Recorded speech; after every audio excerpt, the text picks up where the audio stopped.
He invited his ex to humiliate her at his wedding, but she walked in with twins and shattered his entire world. Hi, my beautiful family. Welcome home to Mr. Peter Stories. If no one has reminded you today, let me be the one. You are precious. You are needed. You are deeply, deeply loved. I don't speak to a crowd. I speak to hearts, your heart. And if mine still lives inside yours, please comment, I am here, and like this video, not because I told you to, but because it makes me feel your love. When you do that without me asking, I feel so proud. I feel seen. I feel held. You are the soul of this channel. Every time I hit record, I think of you, your kindness, your patience, your warmth. I don't just tell stories, I write them with the love I have for you. And I promise, no one in this world could ever love you the way I do. Now, receive this prayer from me, like a blanket on a cold night. May your days be filled with soft moments that remind you how beautiful life can be. May your children laugh freely, your home overflow with calm, and your heart find reasons to smile again. May your struggles shrink in the face of hope, and may every unseen effort you make return to you as blessings, and may love, real love, surround you from every side, every single day. Let's begin, hand in hand, heart to heart. One family, one love, forever. The pregnancy test trembled in Maria Saavedra's hands as she stared at the two pink lines that would change everything. After 3 years of marriage and 2 years of trying to conceive, she was finally carrying Floyd's child. Her heart raced with pure joy as she imagined his reaction to the news. She had planned this moment with meticulous care. Floyd's favorite dinner was warming in the oven, ribeye steaks from the expensive butcher shop he preferred, paired with the 1995 Bordeaux. They'd been saving since their honeymoon. Candles flickered on their dining room table, casting warm light over the penthouse apartment they'd shared for 2 years. Rose petals formed a heart shape around his place setting, and she'd even wrapped a tiny pair of baby shoes to present alongside the test. At 26, Maria still felt incredibly lucky to be married to Floyd Short. When they'd met at that charity auction 4 years ago, she'd been a community college student working as a caterer's assistant. He was the most successful man who'd ever noticed. Her, Harvard-educated, owner of a thriving real estate development company, and devastatingly handsome in his tailored suits. Their whirlwind courtship had felt like a fairy tale, expensive restaurants, weekend trips to his family's lake house, and a proposal that had literally taken her breath away. Tonight, she would tell him they were going to be parents, and their story would reach its perfect conclusion. The sound of Floyd's key in the lock made her pulse quicken with anticipation. She quickly tucked the pregnancy test behind her back, wanting to savor the moment when she saw joy spread across his handsome face. "Floyd, honey," she called out, practically vibrating with excitement, "I have the most incredible news to share with you." But the man who walked through the door wasn't the loving husband she expected. Floyd's short 6-foot frame filled the doorway, his expensive Italian suit soaked from the October rain. But it was his expression that stopped her cold. His dark eyes, usually warm when they looked at her, were now frigid as winter stones. There was something different about him tonight, something cruel and distant she'd never seen before. "Pack your things, Maria." His voice was flat, emotionless. "I want you out of here by tomorrow morning." The pregnancy test slipped from Maria's numb fingers. It clattered onto the hardwood floor with a sound that seemed to echo in the sudden, devastating silence. "What did you just say?" Her voice came out as barely a whisper. Floyd stepped over the fallen test without even glancing down. His movements were sharp and deliberate as he loosened his silk tie, the burgundy one she'd given him for their 2nd anniversary. "You heard me perfectly well, Maria. This charade is over. I'm done pretending, and I'm definitely done with you." Maria's legs felt unsteady beneath her. The romantic dinner, the candles, the rose petals, everything seemed to mock her now. Floyd, please. There's something important I need to tell you. Nothing you could possibly say matters anymore. He brushed past her toward their bedroom, his shoulder knocking against hers with deliberate coldness.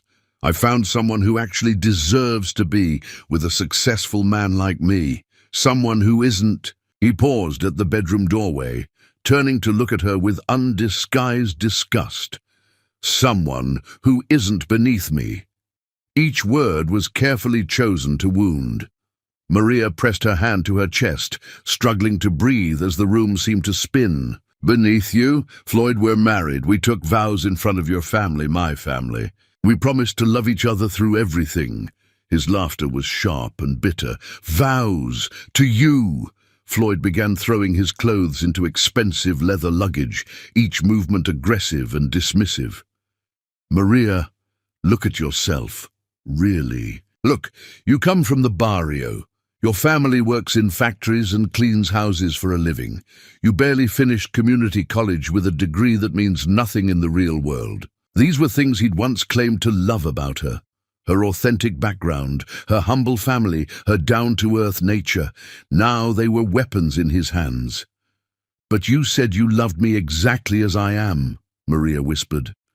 You said my family was warm and real, unlike the cold people in your social circle. You said none of that other stuff mattered. I lied! Floyd's voice was flat, emotionless. I was young and thought maybe I could make something out of you. Clean you up, teach you how to act around important people. But you can't polish trash. Can you, Maria? Maria sank onto their king-sized bed, the bed where they'd made love just 3 nights ago, where he'd whispered promises about their future together. How can you say these things to me? This isn't you, Floyd. This isn't the man I fell in love with. This is exactly who I am. Floyd spun around, his face twisted with something that looked like hatred. I'm being honest, for the first time in this entire relationship. You want to know what's cruel? Being trapped with someone who will never be good enough, having to pretend that you belong in my world when everyone at my office whispers about how I married down, summoning every ounce of courage she had left. Maria picked up the pregnancy test from the floor with shaking hands. Maybe this would change everything. Maybe when he knew about the baby, the man she'd fallen in love with would return. I'm pregnant, Floyd. We're going to have a baby. Floyd stopped packing. For one brief, desperate moment, Maria thought she saw something flicker in his eyes. Surprise, maybe even a hint of the man she'd married. But when he spoke, his voice was even colder than before. Not my problem. The words hit her like a physical blow. What do you mean, not your problem? This is your child, our child, my child. Floyd's laugh was vicious, cutting. With you, I seriously doubt it's even mine. You probably got knocked up by some guy from your old neighborhood, and now you're trying to pin it on me. The accusation was so shocking, so completely unfounded, that Maria couldn't even respond. She stared at this stranger wearing her husband's face, wondering when everything had gone so horribly wrong. But even if it is mine, Floyd continued, zipping up his suitcase with violent force, I don't want it. I don't want any reminder of the biggest mistake I ever made, marrying you. Maria doubled over as if he'd punched her in the stomach. Her free hand moved instinctively to protect her still flat belly. Please, she whispered through her tears, please don't do this. We can work through this. I love you so much. Your love means nothing to me. Floyd grabbed his suitcase and headed for the door, not even looking back at her crumpled form. My lawyer will be in touch about the divorce. Don't even think about trying to contact me. Don't ask for money. Don't ask for anything. You're nothing to me now, Maria. You always were nothing, and you always will be nothing. The door slammed, shut with such force that their wedding picture fell from the wall, the glass shattering across the floor in 1,000 glittering pieces. Maria collapsed beside the broken frame, clutching the pregnancy test to her chest as sobs racked her. Outside, thunder rolled across the sky and the rain grew heavier. The candles still flickered on the dining table, and the heart made of rose petals remained untouched, a mocking reminder of dreams that had just been destroyed. As Maria knelt among the shattered glass of their wedding photo, holding the proof of new life in her hands, she had no idea that this moment of complete devastation would become the foundation for a transformation that would make Floyd's cruelty the biggest mistake of his life. Chapter 2. Rock Bottom. 4 months after Floyd left, Maria stood in front of the cracked mirror in her studio apartment's tiny bathroom, hardly recognizing the woman staring back at her. Dark circles ringed her once bright eyes, telling the story of too many sleepless nights spent worrying about bills, medical expenses, and an uncertain future. Her maternity clothes, thrift store finds, and hand-me-downs from her sister Eleanor hung loosely on her frame. Despite carrying a baby, she'd actually lost weight, because food had become a luxury she couldn't always afford. The apartment was a universe away from the penthouse she'd shared with Floyd. Located in the most dangerous part of the city, where sirens wailed through the night and gunshots occasionally echoed off the thin walls, it was all she could afford on her wages from 3 part-time jobs. The single room served as bedroom, living room, and kitchen. A hot plate sat on a card table that doubled as her dining area, and her bed was a mattress on the floor that she'd bought second-hand for $40. Floyd's divorce had been swift and merciless. His team of expensive lawyers had somehow managed to prove she wasn't entitled to any of their shared assets. Everything had been in Floyd's name from the beginning. She'd walked away from 3 years of marriage with a single suitcase of clothes and a heart full of shattered dreams. Maria pressed her hand to her rounded belly, feeling the baby move restlessly inside her. At 6 months pregnant, she was working as many hours as her body could handle, cleaning offices from midnight to 6 a.m., waitressing at a diner during lunch hours, and doing alterations for a seamstress in the evenings. The work was backbreaking, but the combined income barely covered her $400 monthly rent and the cheapest groceries she could find. "I'm sorry, little one," she whispered to her unborn child. "I know this isn't the life I promised you, but I'm going to do better somehow." A sharp knock at her door interrupted her quiet moment.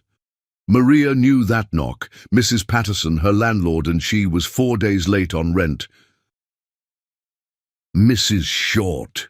The elderly woman's voice was harsh through the thin door. "I know you're in there."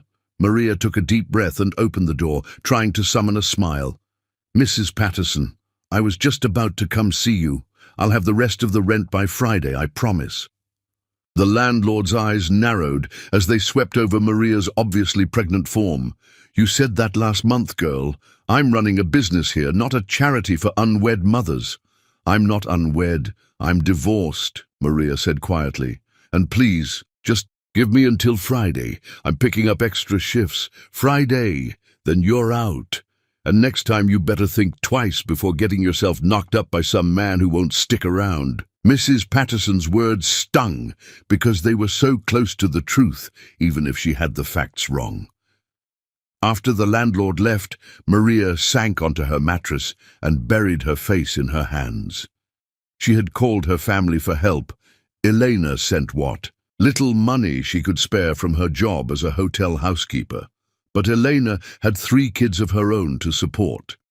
Their mother, who worked double shifts at a textile factory, had already given Maria her entire savings, $230.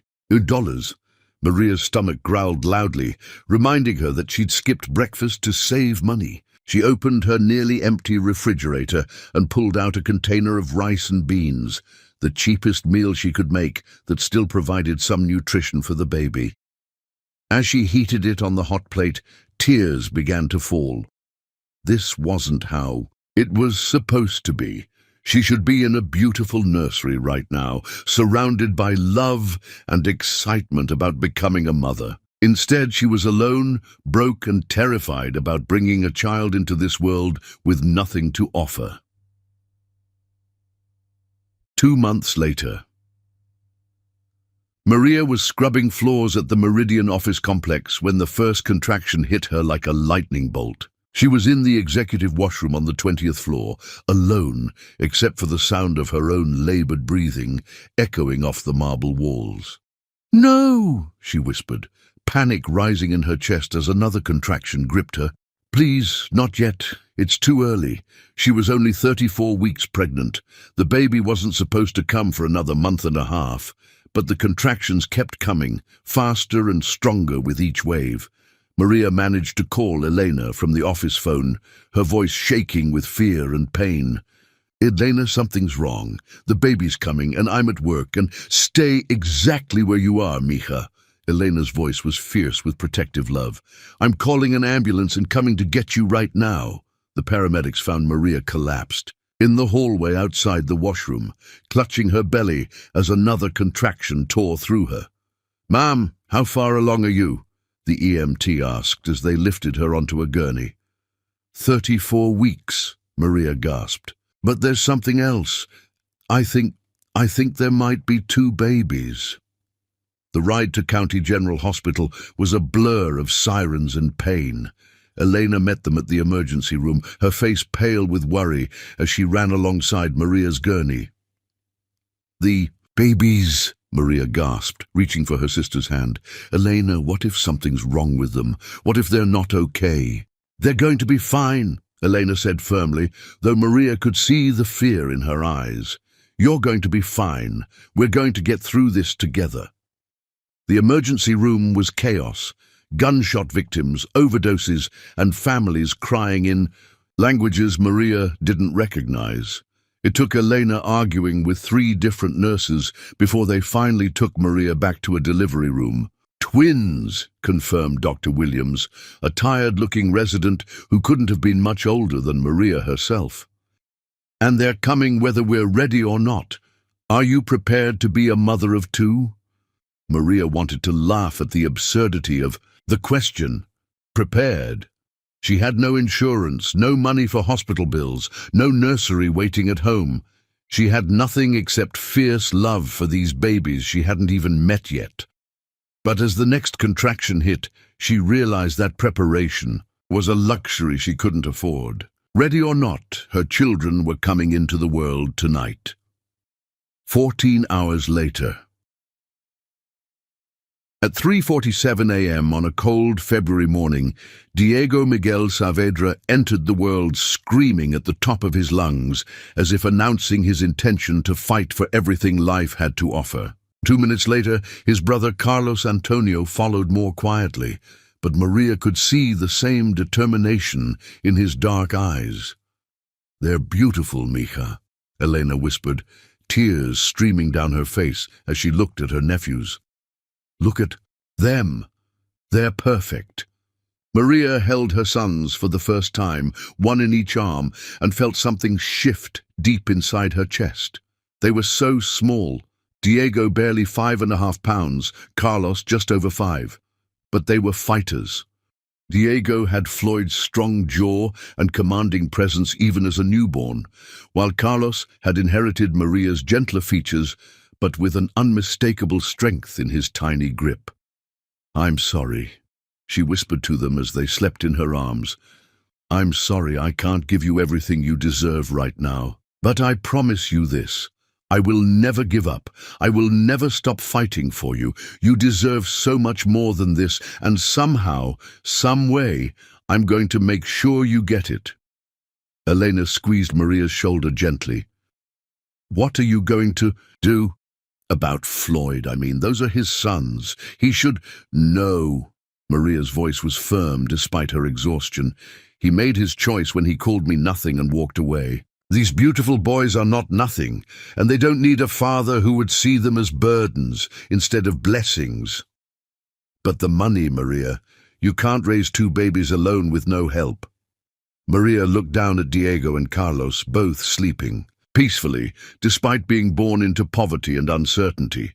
"I won't be alone. I have them, and they have me. We're a family now. That's what matters. 3 weeks later. The reality of caring for twin newborns in a studio apartment with no money and no help was overwhelming beyond anything Maria had imagined. The babies cried in shifts, ensuring she never got more than an hour of sleep at a time. Her body ached from childbirth, but she couldn't afford to take time off work. She was back to cleaning offices within a week of giving birth, strapping the twins to her chest in second-hand baby carriers. One particularly brutal night, when both babies had been crying for 3 straight hours and Maria hadn't slept in 36 hours, she found herself sobbing right along with them. She was sitting on the floor of her apartment at 2 a.m., a baby in each arm, wondering if she was strong enough for this impossible task. That's when she looked down at Diego, who had suddenly stopped crying and was staring up at her with those serious dark eyes that seemed far too wise for a newborn. Something in his gaze seemed to communicate directly with her heart. "We're counting on you, Mama. Don't give up on us." "You're right," she whispered to him, then looked at Carlos, who was also watching her intently with Floyd's dark eyes, but her own gentle expression.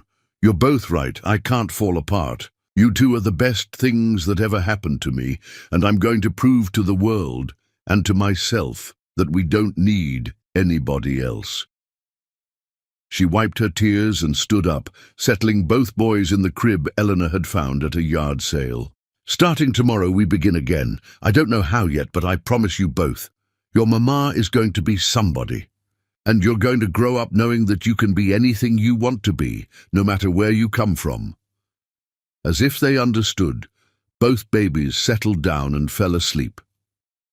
Maria stood over their crib for a long time, watching them breathe, and felt something she hadn't experienced since the night Floyd left her. Hope. It was just a tiny spark, barely alive after months of despair. But it was there, growing stronger as she watched her sons sleep.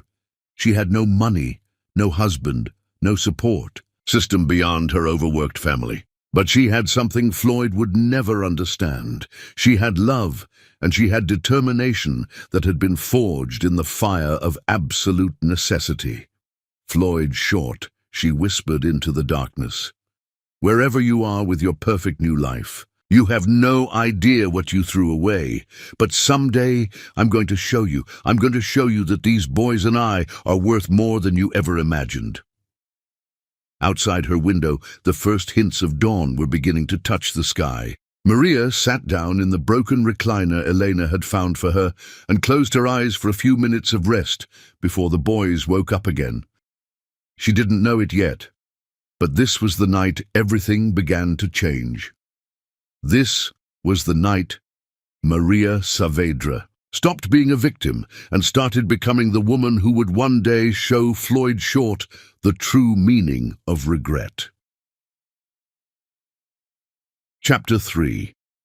The Transformation. 5 years after the twins were born, Maria wiped flour from her hands and glanced at the kitchen clock. 4:30 a.m. In the small backyard of their rented 2-bedroom house, she could see Diego and Carlos sleeping peacefully in the room they shared, surrounded by the scent of fresh tamales, pozole, and tres leches cake that would feed the Martinez family reunion later today. The kitchen counter was covered with aluminum containers, 50 dozen tamales, 3 gallons of pozole, 2 dozen enchilada casseroles, and 5 cakes. This single catering order would bring in $800, more than she used to make in a month during those desperate early days. What had started as pure survival had evolved into something unexpected. During the twins' first year, when Maria was working 3 jobs just to keep their tiny apartment, she'd begun cooking extra portions of her grandmother's recipes and selling them to co-workers. Her supervisor at the office cleaning company, Mrs. Rodriguez, had been the first to pay her $20 for a tray of homemade tamales. "Maria, these are better than my own mother's," Mrs. Rodriguez had said. "Can you make them for my daughters?" Quinceañera. That quinceañera, 30 guests, $150 total payment, had been Maria's first real catering job. Word spread through the Latino community faster than she'd expected. Within 6 months, she was getting calls every weekend. Within a year, she'd saved enough to quit 2 of her 3 jobs and focus on building what she'd started calling Maria's Kitchen. Now, at 28, Maria had clients booked 3 months in advance. She'd obtained her business license, built relationships with reliable suppliers, and even hired 2 part-time assistants for larger events. More importantly, she'd moved the twins to a safe neighborhood where they could play outside without her constant worry.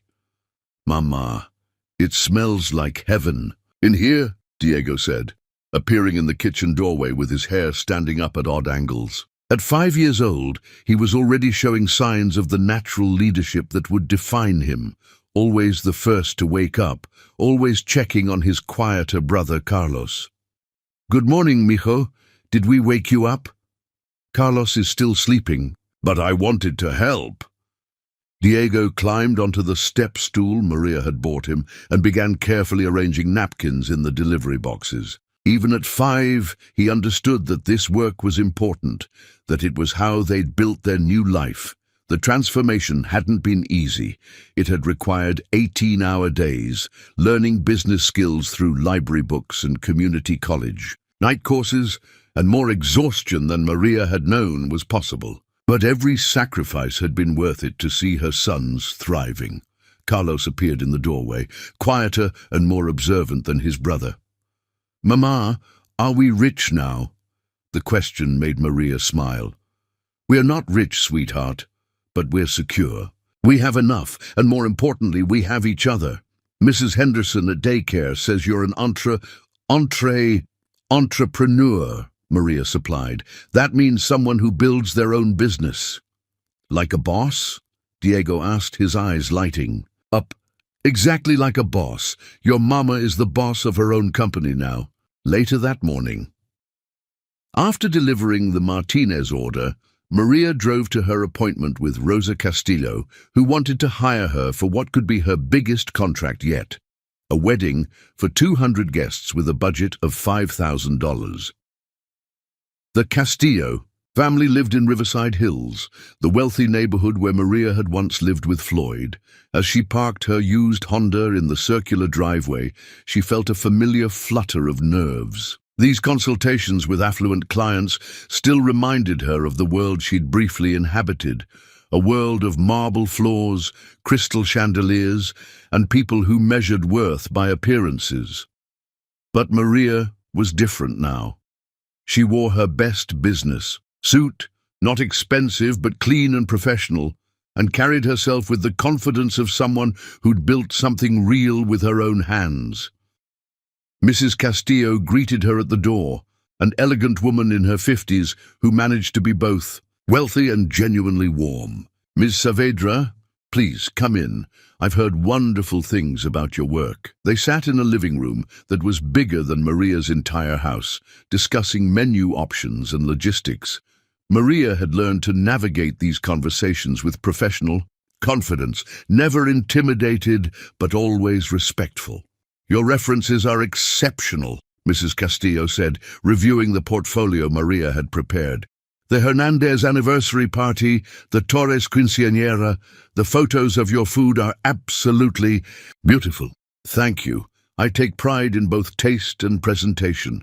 Every event reflects the family's personality and traditions." Mrs. Castillo smiled. "I have to ask, how did you get started? You seem so young to have built such a reputation."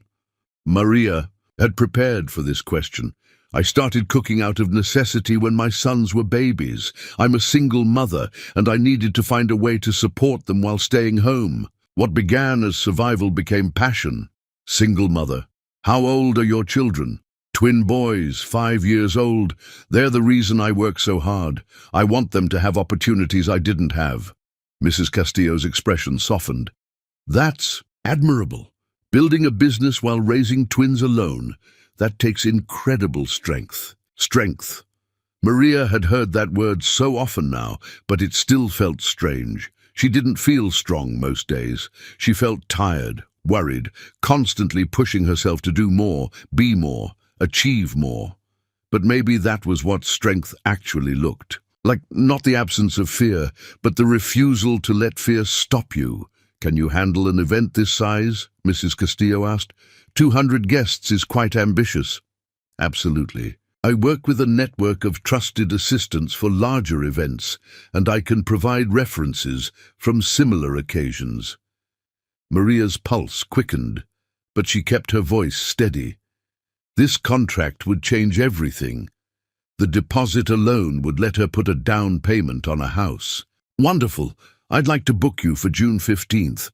As Maria drove home with the signed contract, her mind raced with possibilities. This success would lead to more referrals, bigger events, maybe even the opportunity to open an actual restaurant someday. But more than business growth, she felt something deeper, vindication. Floyd had called her nothing. He'd said she came from nothing and would always be nothing. But tonight she would go home to her sons in their safe house with a contract that would earn her more in one weekend than Floyd had ever given her in monthly allowances. That evening, after Diego and Carlos were asleep, Maria sat at her kitchen table with her business accounting spread before her. In 5 years, she'd gone from 3 part-time jobs that barely paid rent to a business that was booked solid through the summer. Her credit score had improved enough to qualify for a small business loan. She was even taking business classes at the community college on Saturday mornings. The phone rang, interrupting her calculations. "Maria, it's Carmen Rodriguez from St. Mary's Academy." Maria's heart leapt. Carmen was the admissions counselor at the private school she'd been dreaming of sending Diego and Carlos to, the same school where wealthy families sent their children for the best education money could buy. "I have good news," Carmen continued. "We've reviewed your application for financial aid, and we can offer Diego and Carlos partial scholarships for the fall semester. Combined with your contribution, we can make this work." Maria's eyes filled with tears. She'd been working toward this goal for 2 years, saving every extra penny and building her credit so she could qualify for the remaining tuition costs. "Thank you," she whispered.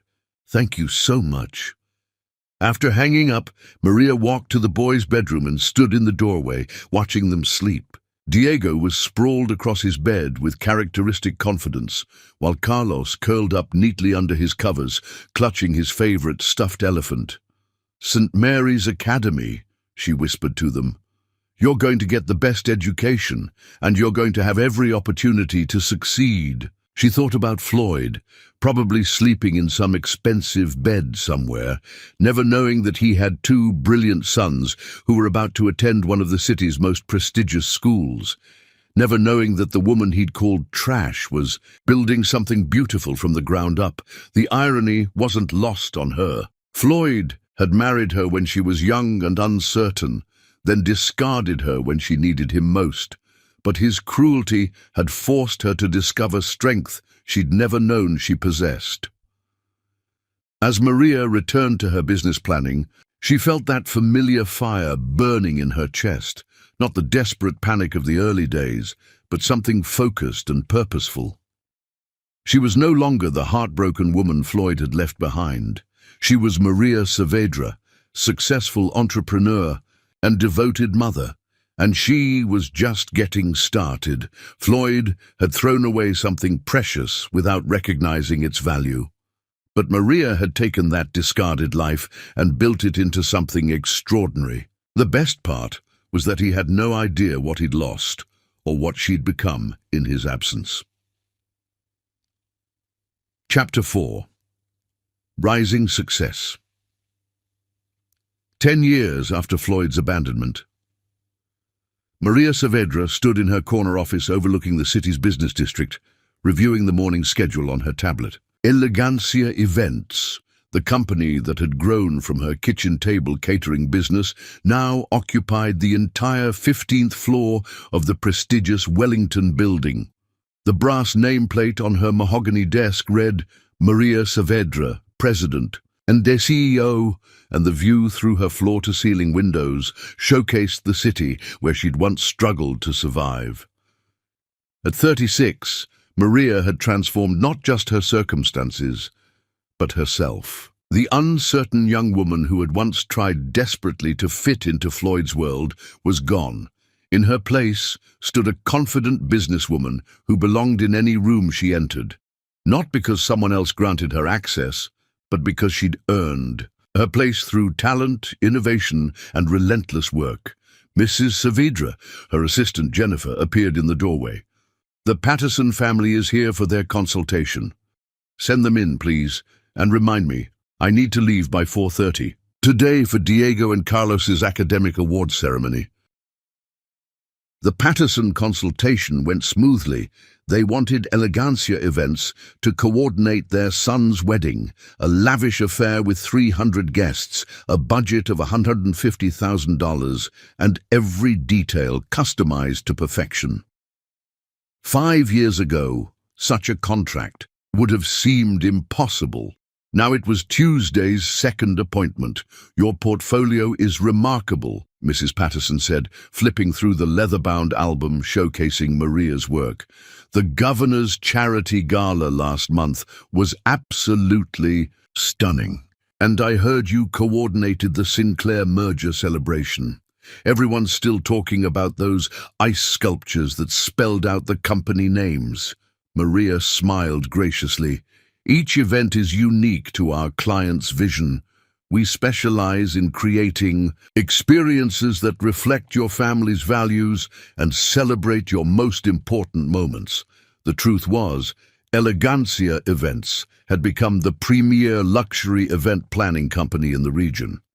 Maria's combination of artistic vision, flawless execution, and genuine care for her clients had built a reputation that kept her booked solid for the next 20 months. She employed 18 full-time staff members and worked with a network of trusted vendors who competed for the privilege of being associated with her events.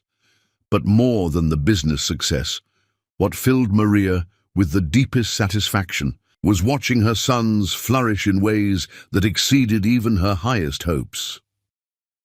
At 4:15, Maria left the office early to attend Diego and Carlos's awards ceremony at St. Mary's Academy. The private school had been the best investment she'd ever made, not just for the education, but for the confidence it had given her sons. She arrived at the prestigious campus and was struck by how natural it felt to walk through the marble. Hallways lined with portraits of distinguished alumni. The first time she'd brought the boys here for their entrance interview, she'd felt like an imposter. Now, as one of the school's major donors and a member of the parent advisory board, she belonged here as much as anyone. "Maria!" Sarah Henderson, mother of one of Carlos's classmates, waved her over. "I was hoping to catch you. Did you get my message about the spring fundraising committee?" "Yes, I'll be happy to coordinate the silent auction," Maria replied. "Elegancia Events will handle it pro bono, of course," Sarah beamed.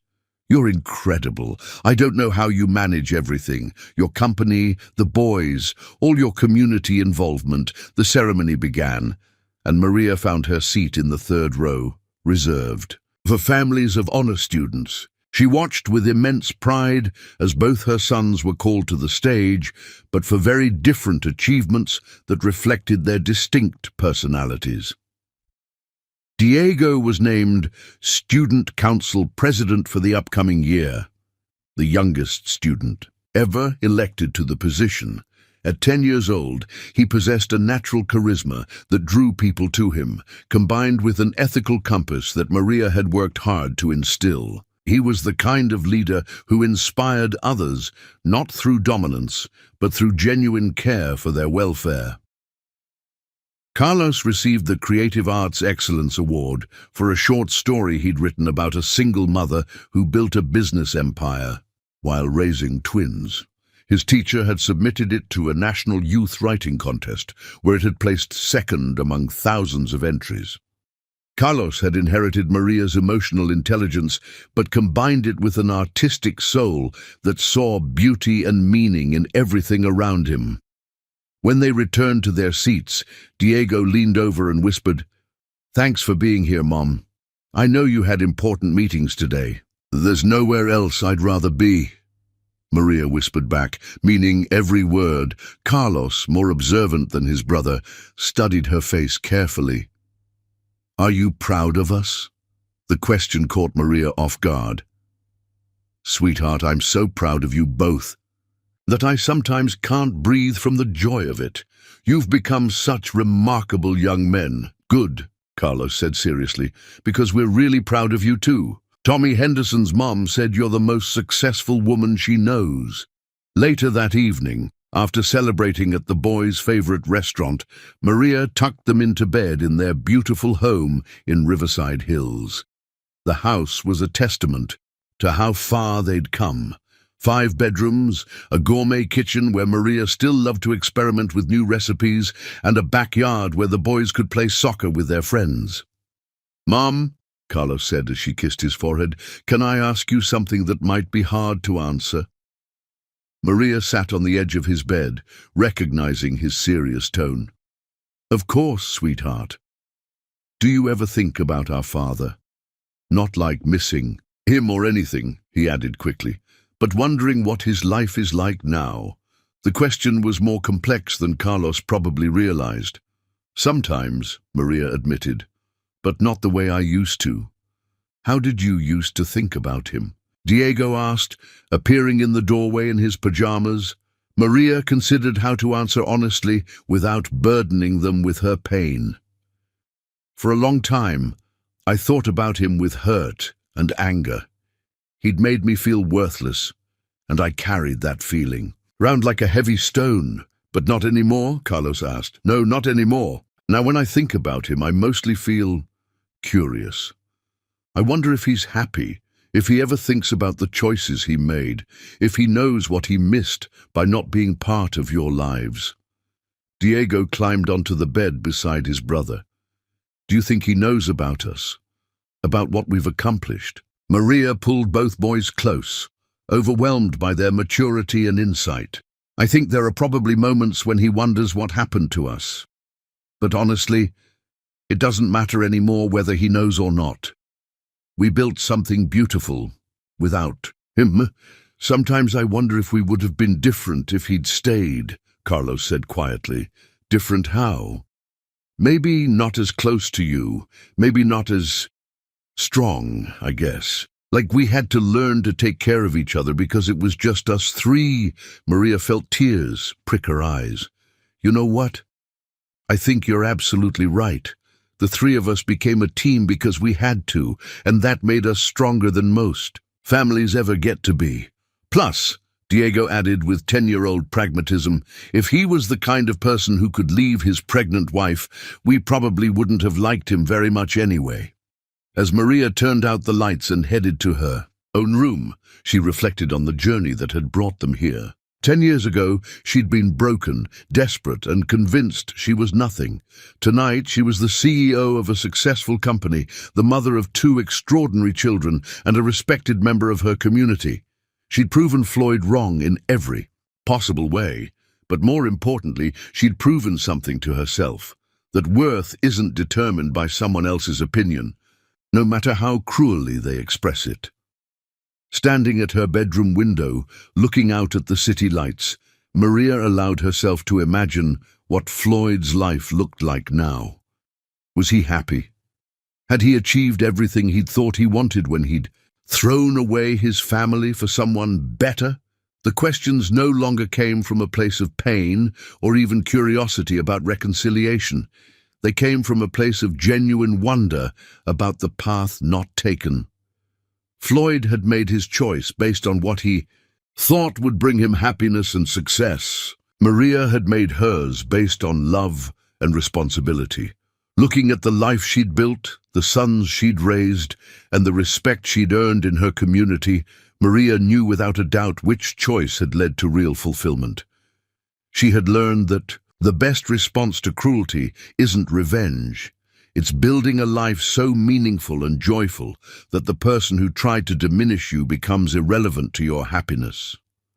Floyd had called her nothing, but his opinion had long since lost any power to hurt her. Maria Saavedra was everything she'd chosen to become, and that transformation had been accomplished entirely through her own courage, love, and refusal to accept someone else's definition of her worth. Chapter 5. The Invitation. Floyd Short stood on the balcony of his downtown penthouse, surveying the city below with the satisfaction of a man who believed he owned everything within sight. At 38, he had methodically achieved every goal he'd set for himself: a real estate empire worth millions, political connections that opened doors throughout the state, and now the perfect woman to complete his carefully constructed image.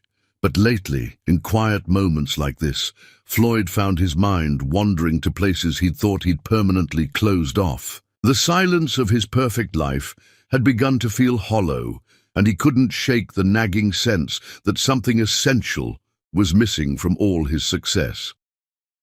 "Darling, the wedding planner is here," Stephanie Williams called from inside the apartment, her voice carrying that breathless quality that had initially charmed him. "She wants to go over the final guest list." Floyd straightened his Italian silk tie and walked back into the living room, where Stephanie was arranging herself elegantly on their white leather sofa. At 28, she embodied everything he'd convinced himself he wanted: blonde, beautiful, and from exactly the right kind of family. Her father owned a chain of luxury hotels across the southeast. Her mother sat on the boards of 3 prestigious charities, and Stephanie herself moved through high society with the effortless grace of someone born to privilege. She was, Floyd had told himself repeatedly, his perfect match. Unlike his first marriage, this relationship made sense on paper. 2 successful people from similar backgrounds, building a life that would be the envy of everyone who mattered. Mr. Short, the wedding planner, a severe woman named Ms. Chen, looked up from her tablet. "We have confirmations from 243 guests so far. The mayor's office called to confirm his attendance, and Senator Morrison's wife will be representing their family." Floyd nodded with satisfaction. This wedding would be the social event of the season. 500 guests at the Grand Belmont Hotel, with dinner catered by the city's most exclusive restaurant, and entertainment provided by a jazz quartet that usually performed for heads of state. More importantly, it would be public validation of his choices. Everyone who mattered would witness his triumph, proof that he had chosen correctly when he'd ended his first marriage for something better. "What about the press coverage?" Floyd asked. 3 newspapers will cover the society pages, plus Lifestyle magazine wants to do a 6-page feature spread, Ms. Chen replied efficiently. "This will definitely be one of the most photographed weddings of the year." That was exactly what Floyd wanted. But even as he planned this public celebration, he couldn't escape the strange restlessness that had been growing stronger over the past few months. Success, he was discovering, felt different than he'd expected. Emptier, somehow. "Oh, Floyd," Stephanie said suddenly, examining her perfectly manicured nails with the casual attention she gave most things. "Didn't you mention wanting to invite that woman from your past, your first wife?" Floyd's jaw tightened at the reminder. "Yes, Maria Saavedra. Have we sent her invitation yet?" The truth was, Floyd had been thinking about Maria more often than he cared to admit, not with longing or regret. He'd convinced himself he felt neither, but with a nagging curiosity about what had happened to her after he'd left. 10 years of complete silence. No attempts at contact, no requests for money, nothing. The absence of drama had been exactly what he'd wanted, but lately it felt almost unsettling. "I have her address here." Miss Chen consulted her list. 412 Maple Street, apartment 3B. Shall I add her to the formal invitation list? Absolutely. Floyd's smile was cold and calculating. Make sure she gets the full invitation package, the embossed stationery, the silk envelope, everything. I want her to understand exactly what kind of event this is. The decision wasn't entirely rational, Floyd knew. There was something driving him to invite Maria that he couldn't quite name. Part curiosity, part cruelty, and perhaps part need to prove to himself that his choices had been correct. Stephanie looked puzzled, her blue eyes showing the first spark of genuine interest she'd displayed all morning. Why invite an ex-wife to your wedding? Isn't that asking for drama? Floyd walked to the windows again, his hands clasped behind his back. Let's call it closure, darling. Maria needs to see what real success looks like. She needs to understand the difference between her world and mine. But even as he said it, Floyd wasn't entirely sure what he expected to accomplish. In his mind, Maria was frozen in time, the broken, desperate woman he'd left behind 10 years ago. He imagined her still struggling, still marked by the poverty and failure he'd predicted for her. Inviting her would be a final demonstration of how right he'd been to leave, how much better his life had become without her dragging him down. "Where is Maple Street?" Stephanie asked, wrinkling her nose delicately. "I don't think I've ever heard of it." "The East Side," Floyd replied dismissively. "Definitely not your social circle, sweetheart." Ms. Chen cleared her throat diplomatically. "Actually, Mr. Short, I should mention I had to do some research to find the correct address. There are several Maria Saavedras in the city. The information I found suggests she may have moved around quite a bit over the years." "Perfect," Floyd said with satisfaction. "That's exactly what I expected." But something in Ms. Chen's tone suggested there was more to the story. "Sir, there was also some mention of children." Floyd's expression hardened. "That's not my concern." The conversation was interrupted by Stephanie's phone ringing with the distinctive tone she'd assigned to her wedding dress fittings. As she took the call, chattering about alterations and accessories, Floyd found his mind drifting again. Children. The word stirred something uncomfortable in his chest. Not regret exactly, but a strange hollowness he'd never quite managed to fill, despite all his success. 3 days later, Maria was reviewing vendor contracts in her office when Jennifer knocked on the door, holding a cream-colored envelope with obvious curiosity. "This came by special delivery," Jennifer said, setting the envelope on Maria's desk. "Very fancy. Hand-delivered by a courier in a tuxedo, if you can believe that." Maria glanced at the envelope and immediately recognized the expensive paper stock and formal calligraphy. But it was the return address that made her blood run cold. Mr. and Mrs. Floyd Short. But that wasn't right. Floyd wasn't married. As far as she knew, he was still single. Unless, with trembling fingers, Maria opened the envelope and pulled out the thick, embossed invitation card. Mr. Floyd Harrison Short and Miss Stephanie Marie Williams. Request the honor of your presence at their wedding ceremony, Saturday, the 15th of June, at 6 o'clock in the evening. The Grand Belmont Hotel. Reception to follow. Black tie required. Maria stared at the invitation for a long moment, her heart pounding. Floyd was getting married. After 10 years of silence, he had chosen to invite her to witness his new beginning. But why? She turned the invitation over and found a handwritten note in Floyd's familiar scrawl. "Maria, I thought you might enjoy seeing how well some people recover from their mistakes. I hope you'll be able to attend. It should be quite an educational experience for you. FS." The casual cruelty of the note hit her like a physical blow. Even after all these years, even with all her success and transformation, Floyd still saw her as someone beneath him, someone to be humiliated and dismissed. Maria set the invitation down carefully and walked to her window, looking out at the city she now knew so well. Floyd had no idea who she'd become. In his mind, she was probably still that broken woman he'd left behind, struggling in poverty and failure. This invitation wasn't about celebrating his happiness. It was about forcing her to witness what he perceived as her continued misery compared to his triumph. "Mrs. Saavedra?" Jennifer's voice was concerned. "Are you all right? You look upset." Maria turned back to her assistant, forcing a smile. "I'm fine. Just an invitation from someone I used to know." Must be quite someone to send such an elaborate invitation. "Oh, he thinks he is," Maria said quietly. After Jennifer left, Maria sat back down at her desk and read the invitation again. The Grand Belmont Hotel. She'd coordinated events there many times, black tie required. She had a closet full of designer gowns now. The 15th of June, she was currently free that evening.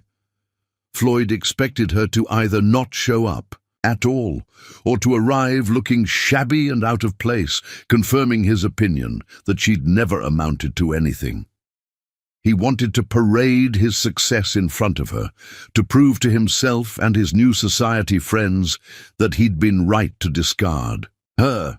What Floyd didn't know was that Maria Saavedra was no longer the woman who could be intimidated or humiliated. She was no longer someone who would shrink away from a challenge or hide from confrontation. She picked up her phone and dialed Elena's number. "Elena, it's me. Are you free for lunch today? I have something interesting to show you." An hour later, Maria and Elena sat in their favorite cafe, the wedding invitation spread between them on the small table. Elena's eyes were wide with disbelief as she read Floyd's handwritten note for the third time. "I cannot believe this man," Elena said, her voice rising with indignation. "After 10 years of silence, he invites you to his wedding just to humiliate you. What kind of person does that?" "The kind of person who needs to prove he was right about everything," Maria said calmly, sipping her coffee. "He thinks I'm still that desperate woman who begged him not to leave." "You're not going, right?" Elena's voice was firm. "You're going to ignore this nonsense and throw the invitation where it belongs." Maria was quiet for a long moment, studying the elegant script on the invitation. "Actually, I think I am going to go." "Maria, no." Elena reached across the table and grabbed her sister's hand. "Why would you put yourself through that? You've built such a beautiful life. Why give him the satisfaction?"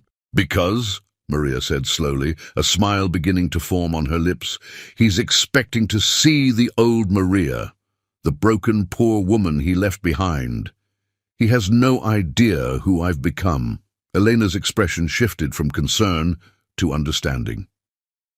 "You want to show him what he lost. I want to show him exactly what he threw away when he called me nothing." Maria's voice was steady and sure.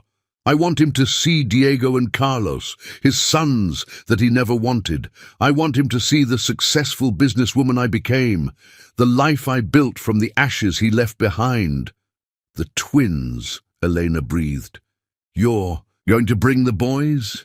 "They're 10 years old, Elena, old enough to handle a formal event, and definitely old enough to see their mother celebrated for who she really is." Maria's eyes sparkled with purpose. "Floyd thinks he's setting up my humiliation.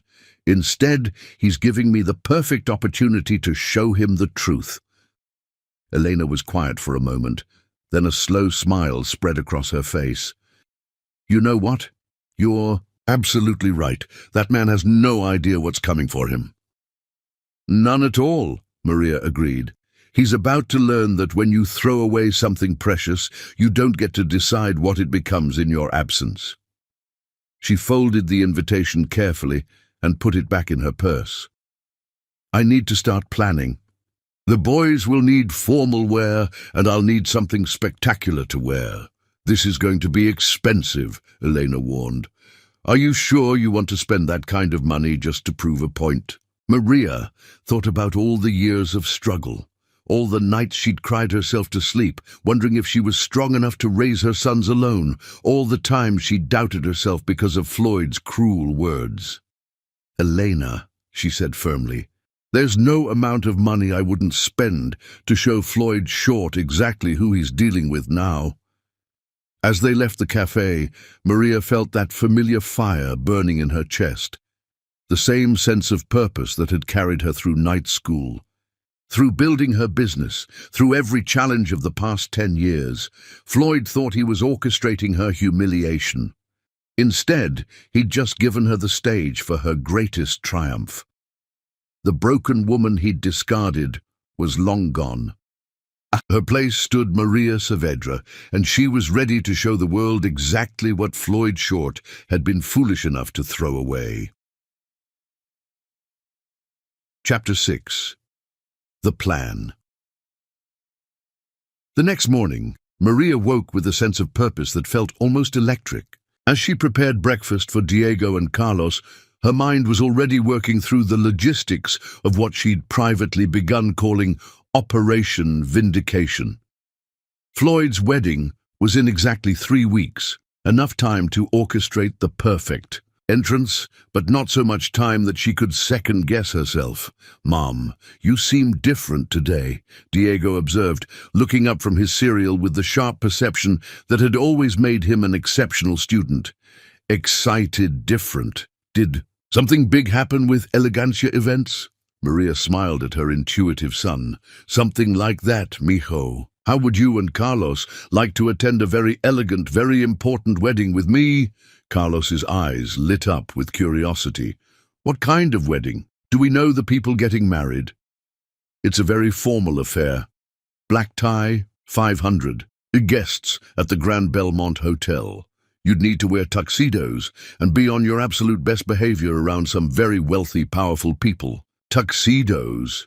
Diego straightened in his chair, suddenly looking more like a young businessman than a 10-year-old. "Like at the charity galas we attend with you?" "Exactly like that, but even more formal. I need to know you can handle yourselves, with complete dignity around people who might be judgmental." Carlos, always more sensitive to emotional undercurrents, studied his mother's face carefully. "Mom, is this about something serious? You look like you do when you're preparing for a really important business presentation." Maria knelt down to their level, recognizing that her sons deserved more honesty than most children their age could handle. But Diego and Carlos weren't typical children. They'd been raised in circumstances that had forced them to mature quickly. "Dow, you remember how I've always told you that your father chose not to be part of our lives before you were born?" Both boys nodded solemnly. "Well, this wedding is his wedding. He's getting married, and he invited us to attend." Diego's expression sharpened with understanding beyond his years. "He invited us, after all this time? Why?" "I think," Maria said carefully, "he wants to show us how successful he's become. He probably expects us to look impressed, or maybe even sad, that we're not part of his life." "But we're not sad," Carlos said matter-of-factly. "We have a great life. Why would we be sad about missing out on someone who didn't want us?" Maria felt a surge of pride at her son's emotional intelligence. "You're absolutely right. And that's exactly what I want him to see, that we're not sad, we're not struggling, and we don't need anything from him." Diego leaned forward, his dark eyes, so much like Floyd's, but filled with warmth Floyd had never possessed, showing keen interest. "So this is like proving a point?" "Something like that. I want him to see who we are as a family. I want him to understand that his opinion of us was wrong." "Are you nervous?" Carlos asked, always attuned to others' emotions. Maria considered the question. "No, sweetheart, I'm not nervous anymore. I'm ready." "Then we'll be ready too," Diego declared with characteristic confidence. "We'll be the best-dressed, most polite kids there, and we'll make you proud," Carlos added, reaching for her hand. That afternoon, Maria closed her office early and picked up Elena for what she thought of as a reconnaissance mission. They drove to the Grand Belmont Hotel, where Maria had arranged to meet with the event coordinator under the pretense of considering the venue for a high-profile client event. Mrs. Saavedra. Rebecca, the event coordinator, greeted them in the opulent lobby with genuine warmth. Maria had worked with Rebecca on several occasions, and their professional relationship had evolved into mutual respect. "Thank you for considering the Belmont for your client. Let me show you our premier ballroom. It's actually being set up for a major wedding this weekend, so you can see it at its most formal." Perfect, Maria thought. The ballroom was breathtaking in its opulence. Massive crystal chandeliers, silk draping in ivory and gold, and round tables set with the finest Waterford crystal and sterling silver.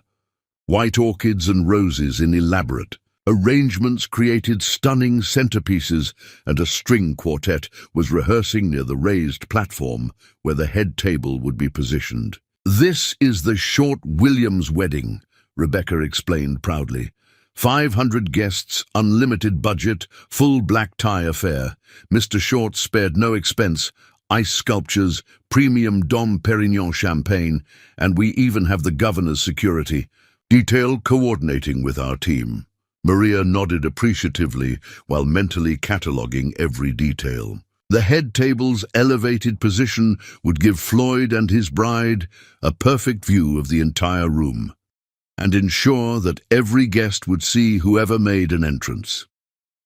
The curved staircase leading into the ballroom was designed for dramatic arrivals, guaranteeing that anyone descending those steps would capture everyone's attention. "The cocktail reception will be in the Rose Garden," Rebecca continued, leading them outside to a beautifully landscaped terrace overlooking the city skyline. Weather permitting, of course, though the forecast looks perfect. As they toured the facilities, Maria's strategy began to crystallize. She would arrive during the cocktail hour when guests would be mingling outdoors, giving her room to establish her presence among the crowd before the formal dinner. The entrance down that dramatic staircase would ensure maximum impact when she and the twins made their way to the ballroom. "This is absolutely stunning," Elena murmured as they concluded the tour. "Are you sure you're ready for this level of spectacle?" "I've never been more ready for anything in my life," Maria replied with quiet conviction. The following Saturday, Maria and Elena embarked on what Elena had dubbed Operation Transformation Phase 2. Their first stop was Nordstrom, where Maria had an appointment with Patricia, a personal shopper she'd worked with for several important business events. "I need something absolutely spectacular," Maria told Patricia. "Black tie wedding guest, and I want to make an unforgettable impression. This is probably the most important entrance I'll ever make." Patricia's eyes lit up with the challenge. "What's your budget?" "Whatever it takes to be perfect," Maria said without hesitation. 3 hours later, they had found the ideal dress. A stunning midnight blue gown by Oscar de la Renta that hugged Maria's figure perfectly before flowing into an elegant train. The color was sophisticated and dramatic, bringing out her dark eyes and complementing her olive skin tone beautifully. The design was unmistakably expensive and current, clearly the work of a master designer. "Misha, you look like you should be on a red carpet," Elena breathed as Maria emerged from the dressing room for the final fitting. "That's exactly the look I want," Maria replied, studying herself in the three-way mirror. This wasn't just a dress, it was armor, confidence made visible. The twins were easier but no less important to outfit properly. At the formal wear shop, Diego and Carlos approached the task of selecting tuxedos with the seriousness of young men who understood the importance of the occasion. "Do we look like we belong at a fancy wedding?" Carlos asked, adjusting his bow tie in the mirror with careful precision. "You look like young gentlemen," Maria replied proudly. "But remember, how you behave will be just as important as how you..." "Look, "Don't worry, Mom," Diego said confidently, standing straighter in his perfectly tailored jacket. "We know how to handle ourselves at formal events. We've been doing it for years." He was right. Thanks to the charity galas, business dinners, and cultural events Maria had taken them to as part of their education, both boys were comfortable in formal settings and knew how to interact with adults with appropriate respect and confidence. The week leading up to the wedding, Maria threw herself into preparation with the same intensity she brought to her most important business deals. She scheduled appointments with her hairstylist and makeup artist, arranged for a luxury car service, and even hired a photographer to document their preparation. She wanted pictures of this transformation. But more than the external preparations, Maria spent time preparing mentally and emotionally. She practiced potential conversations with Floyd, imagined various scenarios, and steeled herself for whatever reaction her appearance might provoke. "Are you nervous?" Elena asked as they sat in Maria's living room the night before the wedding, going over final details one more time. Surprisingly, "No," Maria replied honestly. "I feel peaceful, like I'm finally getting the chance to close a chapter that's been open too long." Elena studied her sister's face in the lamplight. "You've really changed, you know. Not just since Floyd left, but even in the past few weeks since you got that invitation. You seem powerful." Maria considered that assessment. "I think I finally understand something that took me 10 years to learn, which is, Floyd's opinion of me never mattered. It was never about whether I was good enough for him. It was about whether he was good enough for me. And the answer to that question is very clear now," Elena smiled. "Those boys of yours are lucky to have you as their mother." "I'm the lucky one," Maria said, glancing toward the stairs where Diego and Carlos were sleeping. "They saved me. Having something so precious to fight for made me stronger than I ever knew I could be." As they finalized the last details, Maria felt a deep sense of completion settling over her. Tomorrow wasn't about revenge or even vindication, really. Tomorrow was about truth, showing Floyd exactly what he'd chosen to throw away and proving to herself that she'd not only survived his cruelty, but had transformed it into something beautiful. The morning of the wedding dawned clear and warm. Maria woke early and began the process of transformation with the methodical precision of a general preparing for the most important battle of her career. The hairstylist arrived first, creating an elegant chignon that was sophisticated without being overly formal, the kind of hairstyle that whispered rather than shouted its expense. The makeup artist followed, enhancing Maria's natural beauty with subtle glamour that would photograph beautifully under the ballroom's lighting.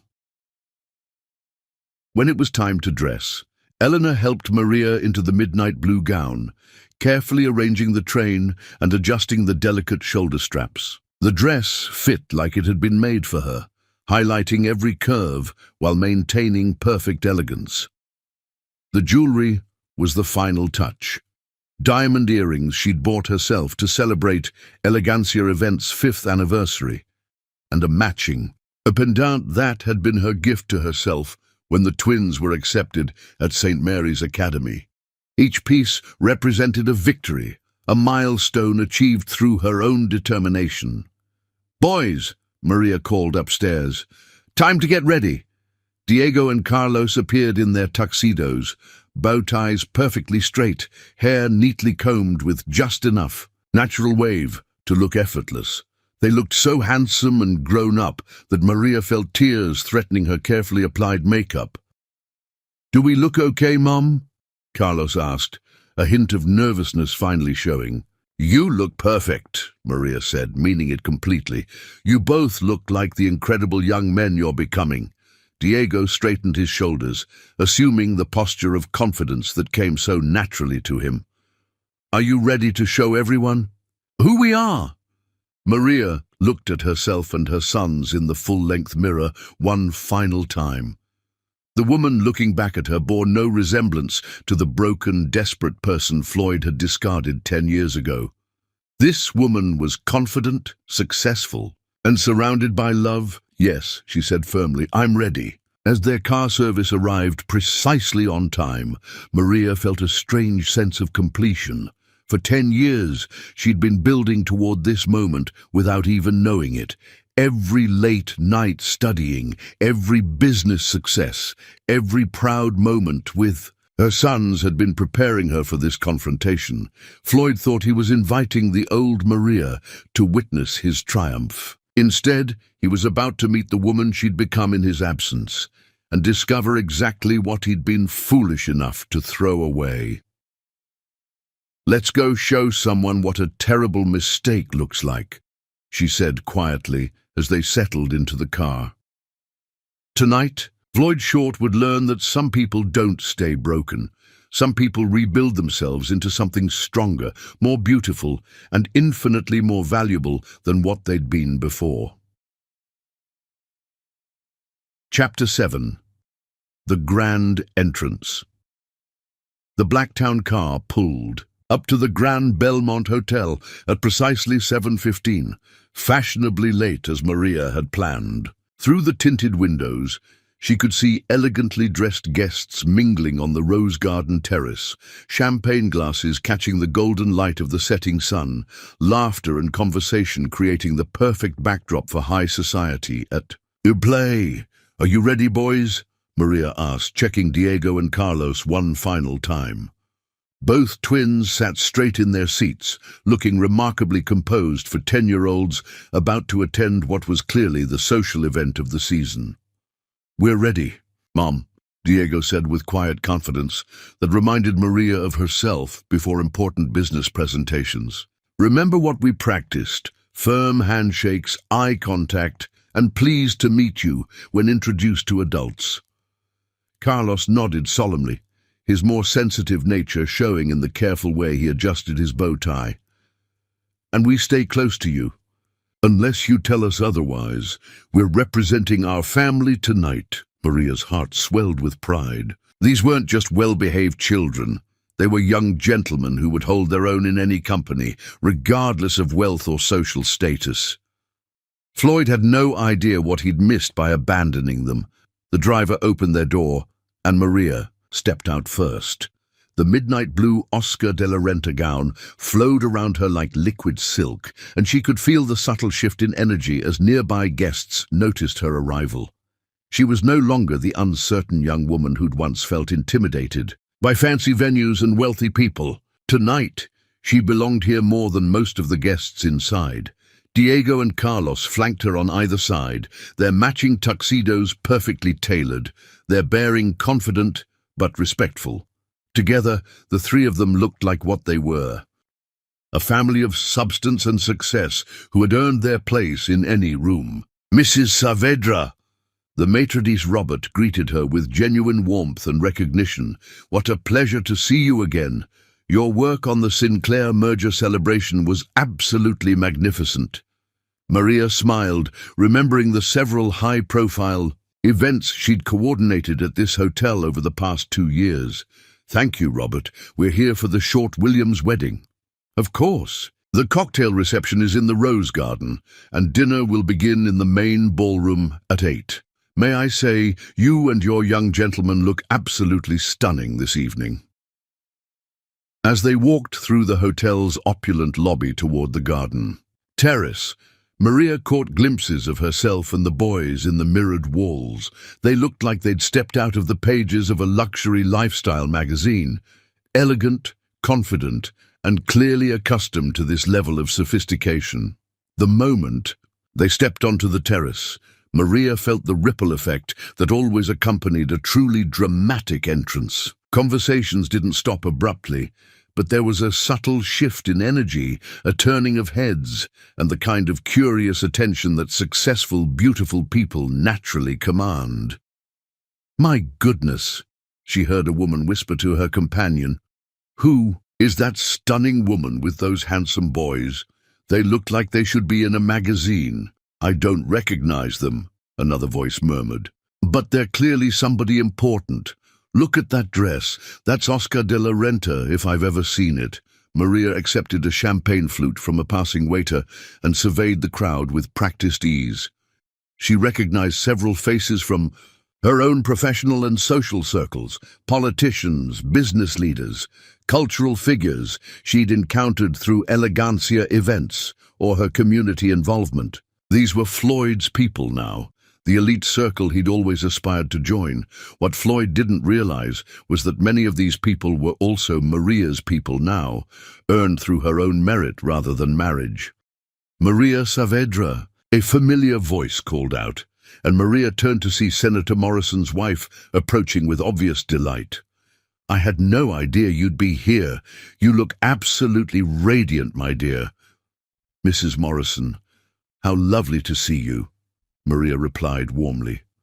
"Allow me to introduce my sons, Diego and Carlos."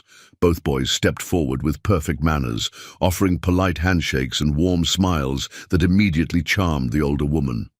"What delightful young men," Mrs. Morrison said, clearly impressed by their poise and confidence. "Are you enjoying your summer break from school?" "Yes, ma'am," Diego replied with easy confidence. "We're looking forward to starting 6th grade at St. Mary's Academy in the fall. This summer, we've been helping our mother with some of her charity events. St. Mary's, excellent school. My grandson attends there as well." Mrs. Morrison turned back to Maria with curious interest. "I didn't realize you knew the bride and groom." Maria's smile didn't waver, though she could feel the weight of careful attention from nearby guests who were clearly listening.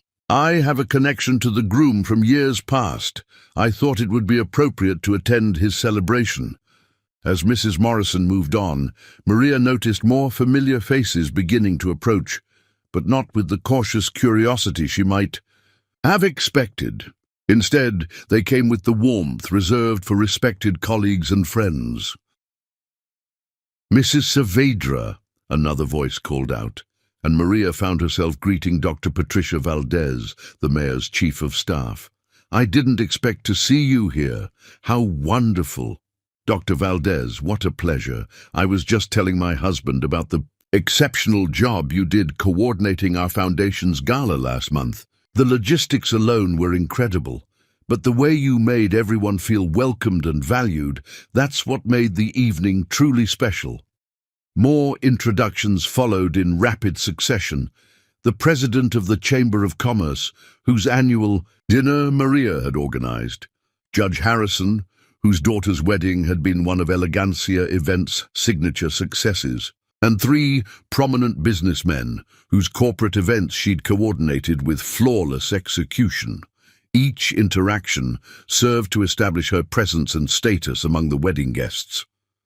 To these people, she wasn't some unknown party crasher. She was Maria Saavedra, the successful entrepreneur they'd worked with professionally and come to respect personally. "Mom," Carlos whispered during a brief lull in the introductions, "everyone seems to know you and like you." "I've worked hard to build relationships in this community," Maria replied softly. "Tonight, that work is paying off in ways I never expected." From across the terrace, she caught sight of Floyd for the first time in 10 years. He was holding court near the fountain, surrounded by a group of men in expensive suits, all laughing at something he'd said with the kind of appreciative attention that successful, charismatic men naturally attract. At 38, Floyd was still undeniably handsome, his dark hair now showing distinguished touches of silver at the temples, his physique maintained by what were probably expensive personal trainers and carefully controlled nutrition.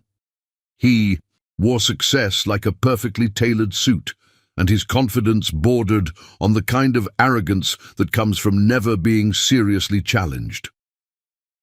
But as Maria watched him from across the crowded terrace, she felt absolutely nothing. No flutter of old attraction, no pang of regret or longing, no anger or bitterness. He was simply a stranger now, someone from her past who no longer had any power over her emotions or self-worth. Floyd hadn't noticed her yet, but several people, in his circle had begun glancing in her direction with obvious curiosity and what looked like growing recognition. The whispered conversations were spreading through the crowd like ripples on water, as word traveled about the elegant woman and her remarkable sons. "Floyd, darling!" A high, breathless voice cut through the ambient conversation, and Maria saw Stephanie Williams approaching Floyd's group with the kind of dramatic flair that suggested she was accustomed to being the center of attention. The bride-to-be was undeniably beautiful, tall, blonde, and perfectly groomed in the way that only unlimited money and professional styling could achieve. Her pre-wedding cocktail dress was clearly designer, probably costing more than most people's monthly salary. But there was something brittle about her beauty, something that suggested it required constant maintenance and validation to sustain itself. Stephanie whispered something in Floyd's ear, gesturing discreetly in Maria's direction with the practiced subtlety of someone accustomed to social maneuvering. Maria watched as Floyd's expression shifted from casual attention to sharp focus, his eyes scanning the crowd until they landed directly on her. The moment their gazes met across the crowded terrace, Maria saw Floyd's face transform completely. First confusion, as if he was seeing a mirage, then recognition, followed by what could only be described as shock as he took in her elegant appearance and obvious comfort in these expensive surroundings. This was clearly not the broken, desperate woman he'd expected to see. This was not someone who could be dismissed or pitied. This was a woman who obviously belonged in this world of wealth and influence, who commanded respect and attention in her own right. But it wasn't until Floyd's gaze shifted to Diego and Carlos, standing confidently beside their mother like young princes, that Maria saw true comprehension dawn in his eyes. Diego, with his strong jaw and natural authority, was unmistakably Floyd's son. The resemblance was so strong, it was almost startling. The same bone structure, the same way of holding his shoulders, the same inherent confidence. Carlos, gentler but equally poised, carried Floyd's distinctive features softened by Maria's more delicate bone structure. There was no question, no possibility of doubt. These were Floyd Short's children, raised to be exceptional young men, despite, or perhaps because of, his complete absence from their lives. Maria watched Floyd's face go visibly pale as the full implications hit him. These weren't just any children attending the wedding. These were the sons he'd rejected, the burden he'd refused to acknowledge. And they were clearly thriving, clearly loved, clearly being raised with advantages and opportunities he'd never imagined they'd have. "Holy shit!" she heard someone near Floyd mutter, and she realized that others in his group were beginning to notice the resemblance as well.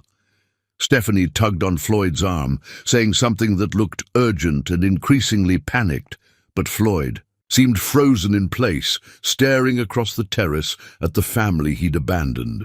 Maria decided it was time to take control of the situation. With Diego and Carlos beside her, she began walking slowly across the terrace toward Floyd's group. Conversations parted before them like water, and she could feel every eye in the garden following their progress with fascination and growing understanding. "Boys," she said quietly as they approached, "I want you to meet someone who's been very important in our story, even though he wasn't part of our lives." Diego and Carlos maintained their composure, but Maria could sense their heightened attention. They knew this moment was significant, even if they didn't fully understand all the implications. Floyd's group had gone completely silent, watching. This elegant woman and her striking sons approached with obvious fascination and dawning comprehension. "Hello, Floyd," Maria said when they were close enough for normal conversation, her voice warm but controlled, carrying clearly in the sudden quiet that had fallen over their section of the terrace. "Thank you for the kind invitation to your wedding. It's been enlightening to see how well some people have done for themselves." Floyd opened his mouth, but no sound emerged. Up close, the resemblance between him and the boys was even more pronounced and undeniable. Diego had Floyd's exact jawline and the same distinctive way of tilting his head when listening. Carlos had Floyd's dark eyebrows and the same elegant "Hands, these are my sons," Maria continued smoothly, her voice carrying with perfect clarity. "Diego and Carlos. Boys, this is Mr. Short, the groom we came to congratulate." Both boys stepped forward with the impeccable manners Maria had taught them, offering polite handshakes and appropriate greetings. But Maria could see Floyd's hand trembling as he shook hands with Diego, his eyes searching the boy's face with growing recognition and what might have been the first stirrings of regret. How old are they?" Floyd asked, his voice hoarse, with shock. 10, Maria replied calmly. "They'll be 11 in February. Twins, as you can see." The math was simple enough for everyone present to calculate instantly. 10 years ago, Floyd would have been married to Maria. These children would have been born during or just after their marriage. Stephanie's eyes widened as she looked between Floyd and the boys, clearly beginning to understand the situation with growing horror. "Floyd," Stephanie said slowly, her voice rising with disbelief, "are these—" "Yes," Maria answered for him, her voice carrying clearly in the sudden quiet that had fallen over not just their group, but most of the terrace. "These are Floyd's sons, the children he chose not to be part of their lives." The silence that followed was deafening. Around them, other guests were beginning to pick up on the drama unfolding, whispered conversations spreading the revelation. Through the crowd, like wildfire, Floyd looked like he'd been struck by lightning, his face cycling through emotions too quickly to track. Stephanie appeared to be in complete shock, her perfectly made-up face frozen in an expression of horrified realization, but Maria felt only a deep sense of satisfaction and completion. This was the moment she'd been building toward for 10 years, not to destroy Floyd, but to show him exactly what he'd thrown away through his own cruelty and short-sightedness. "Congratulations on your wedding," she said graciously, her voice carrying across the increasingly quiet terrace. "I hope you'll both be very happy together." As she turned to walk away with Diego and Carlos, Maria heard Stephanie's voice rising behind them in what sounded like the beginning of a very public and very heated argument. The evening was just beginning, and already Floyd's perfect wedding was starting to unravel in the most spectacular way possible. Chapter 8. The Revelation. As Maria walked away from Floyd, with Diego and Carlos beside her, the elegant cocktail atmosphere of the Rose Garden began to shift into something far more intense and dramatic. Behind them, Stephanie's voice was rising with each word, sharp, with confusion and growing outrage. "Floyd, what is she talking about? You have children. You told me you'd never been seriously involved with anyone before me." The whispered conversations that had started around Floyd's group were spreading through the crowd like wildfire, creating an undercurrent of excitement and scandal that transformed the wedding reception into something resembling a public tribunal. Maria guided the boys toward a quieter section of the terrace, near the fountain, where they could observe without being in the direct center of attention. But even as she moved away from the confrontation, she could feel the weight of hundreds of curious gazes as word spread through the assembled guests with the speed that only truly explosive gossip could achieve. "Mom," Diego said quietly, accepting a glass of sparkling cider from a passing waiter. "That man, Mr. Short, he looked like he'd seen a ghost when he saw us." "In a way he did, mijo," Maria replied, watching the drama unfold across the terrace. "Sometimes people are surprised by the consequences of their choices." Carlos, ever the more emotionally perceptive of the twins, looked thoughtful as he studied the growing commotion around Floyd. "Are you okay? You seem different. Strong, but different." Before Maria could answer, Mrs. Morrison appeared at her, elbow, her face flushed with excitement and barely contained indignation. "My dear," she said in a stage whisper that carried clearly to nearby guests, "is it true? Are those boys Floyd Short's sons?" Maria nodded calmly, maintaining her composure despite the intensity of the moment. "Yes, they are." Mrs. Morrison's expression shifted from curiosity to genuine shock. "But I had no idea he'd been married before, and such handsome, well-mannered boys. They're clearly exceptional children." The conversation was drawing attention from other guests who were trying to look like they weren't eavesdropping, while obviously hanging on every word. "How long were you married?" asked Dr. Valdez, who had appeared as if drawn by the magnetic pull of developing scandal. 3 years, Maria replied evenly. "We divorced when I was pregnant with the twins." A collective gasp rose from the growing circle of listeners. Dr. Valdez's professional composure cracked as she processed the implications. "He left you when you were pregnant? With twins?" "Floyd made his position very clear," Maria said with measured calm. "He wasn't interested in being a father." "Good Lord," breathed Judge Harrison, who had joined the growing audience. "That poor girl over there is about to marry a man who abandoned his pregnant wife and newborn children?" Across the terrace, the drama was escalating rapidly. Stephanie's voice had risen to a pitch that was carrying clearly across the entire garden, and Floyd looked increasingly desperate as he tried to explain or defend himself to his bride and the growing circle of shocked guests surrounding them. "You abandoned your pregnant wife?" Stephanie's voice cracked with disbelief and growing hysteria. "Floyd, how could you not tell me something like this? How could you lie to me for 2 entire years?" "It's complicated," Floyd's voice carried across the crowd, sounding weak and defensive. "You don't understand the circumstances.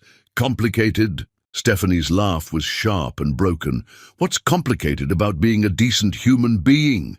What's complicated about taking care of your own children?" Maria watched as more prominent guests began to gravitate toward the confrontation, drawn by the spectacle and clearly horrified by what they were learning about Floyd's character.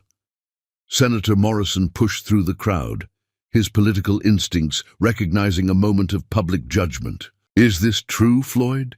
Did you really abandon your pregnant wife and children?" "They weren't. The situation was..." Floyd was stammering now, looking around desperately for support that clearly wasn't coming. "The situation was that you called me nothing and walked away from your pregnant wife." Maria's voice cut through Floyd's attempted explanation, carrying clearly across the increasingly quiet crowd. She hadn't moved from her position by the fountain, but her words reached every corner of the terrace. A visible shudder ran through the assembled guests as the full cruelty of Floyd's actions became clear. "You called her nothing?" Dr. Valdez's medical training was evident in the way she examined Floyd, like a particularly disgusting specimen. "A pregnant woman carrying your children, and you called her nothing?" Mayor Valdez stepped forward, his political authority lending weight to his words. "Floyd, I've supported your business ventures, attended your fundraisers, considered you a friend. How could you lie to all of us about something this fundamental to your character?" "I didn't lie exactly," Floyd said desperately. I moved on. I started over." "You abandoned them," Stephanie shrieked, and now her voice was breaking with genuine emotional pain. "What kind of monster abandons his own babies? What kind of psychopath leaves a woman alone and pregnant with twins?" The crowd had grown larger and more hostile with each revelation. Maria could see cell phones appearing as guests began recording what was clearly going to be the scandal of the social season. "Mrs. Saavedra," Judge Harrison approached Maria with the kind of judicial gravity that commanded respect. "I hope you don't mind my saying, but your sons are remarkable young men. I've been watching them handle this situation, and their composure is extraordinary." "Thank you, Your Honor," Maria replied. "They're the joy of my life. "I can see why," the judge said, glancing toward the chaos surrounding Floyd with undisguised disgust. "May I ask, and please tell me if I'm overstepping, but is it true that their father completely abandoned them?" Floyd made it clear that he wanted no part of our children's lives, Maria said simply. "So I raised them on my own." Judge Harrison's expression darkened with professional outrage. "A man who abandons his children isn't much of a man at all, in my opinion. You've clearly done an exceptional job raising them without him." Dr. Patricia Hartwell, the city's most prominent pediatrician, joined their conversation with obvious indignation. "I couldn't help but overhear. Those are beautiful, well-adjusted children, and they clearly adore you. Their father really left when you were pregnant?" "He made his choice," Maria said diplomatically, though her calm demeanor was making Floyd's actions seem even more reprehensible by contrast. "And clearly, it was the wrong choice," Dr. Hartwell replied firmly. "Those boys are exceptional, and you should be very proud of the job you've done raising them." As more guests approached to express their support and admiration, Maria realized that Floyd's plan to humiliate her had backfired in the most spectacular way possible. Instead of appearing as the pathetic ex-wife he'd expected, she was being embraced by the very society he'd hoped to impress. The guests were seeing her as the successful, dignified woman she'd become, while Floyd was being revealed as someone capable of unconscionable cruelty toward his own family. Meanwhile, the confrontation between Floyd and Stephanie was reaching a crescendo. The bride-to-be had attracted quite an audience, her voice rising with each accusation as her perfect wedding day dissolved into public humiliation. "You told me I was your first real love," Stephanie was saying, her perfectly styled hair beginning to come loose as she gestured wildly. "You said you'd never been married before. You said you'd been waiting your whole life for someone like me." "Stephanie, please, let me explain," Floyd began, but she cut him off with devastating fury. "Explain what? That you lied to me about everything? That you have children you never mentioned? That you abandoned a pregnant woman carrying your twins?"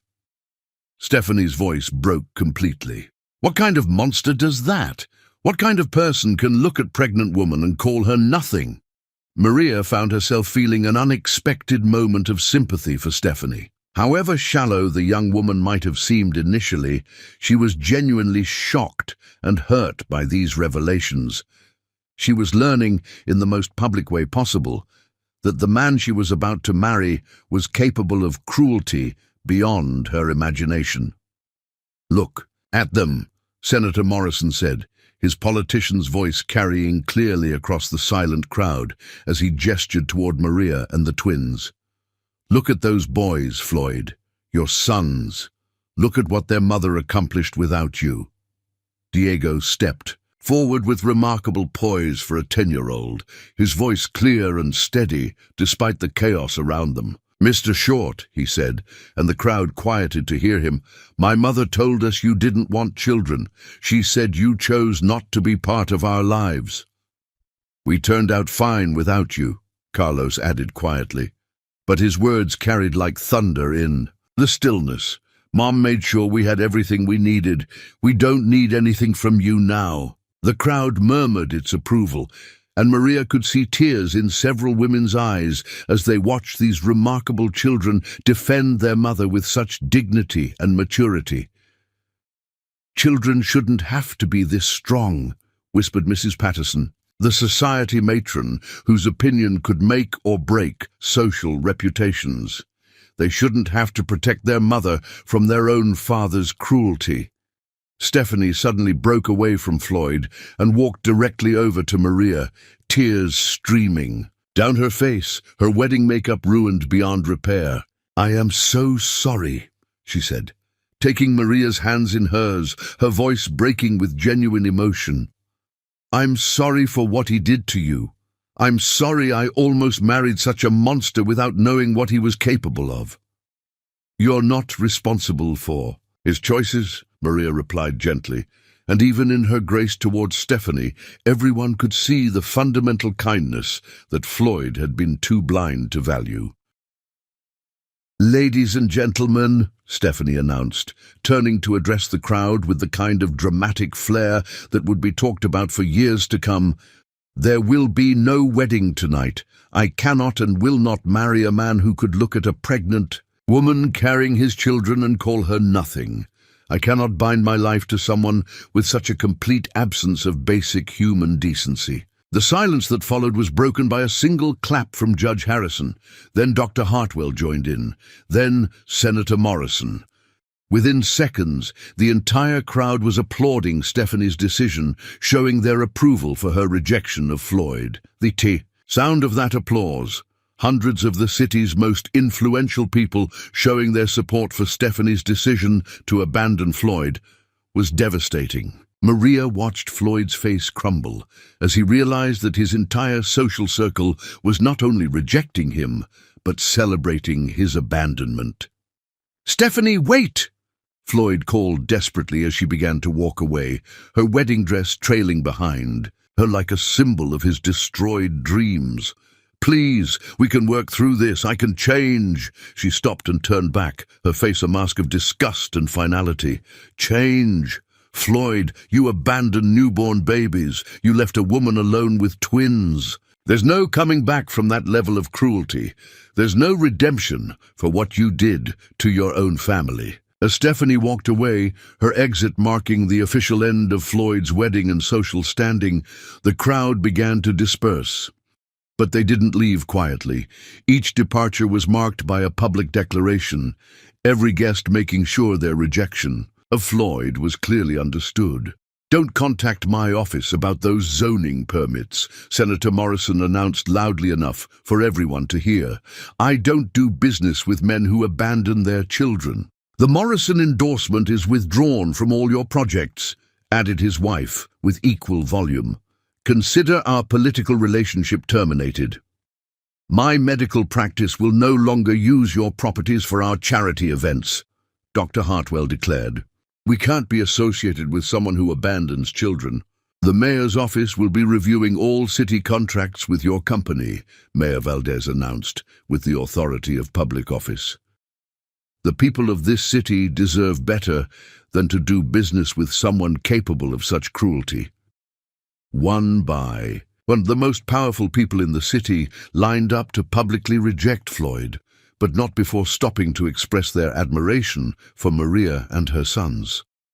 "Mrs. Saavedra, you've raised remarkable children," Judge Harrison said, shaking Diego and Carlos's hands with formal respect. "It's clear they've had an exceptional mother who taught them dignity and strength." "Thank you for your grace tonight," added Mrs. Patterson, the society matron whose approval Floyd had always craved. "A lesser woman would have caused a scene or sought revenge. You've shown extraordinary character. I'd like to discuss having Elegancia Events coordinate our foundation's annual gala," Senator Morrison said, his business card appearing in Maria's hand. "After witnessing your composure and dignity tonight, I'm convinced you're exactly the kind of professional we want to work with." Floyd stood alone by the fountain, where his engagement ring still lay forgotten, watching his entire life's work evaporate as the very people he'd hoped to impress rushed to embrace the family he'd thrown away. The contrast was brutal and undeniable, Maria surrounded by respect and admiration, while he faced nothing but disgust and abandonment. As the crowd thinned and the last of the guests departed, Floyd was left with the wreckage of his wedding, his reputation, and his future.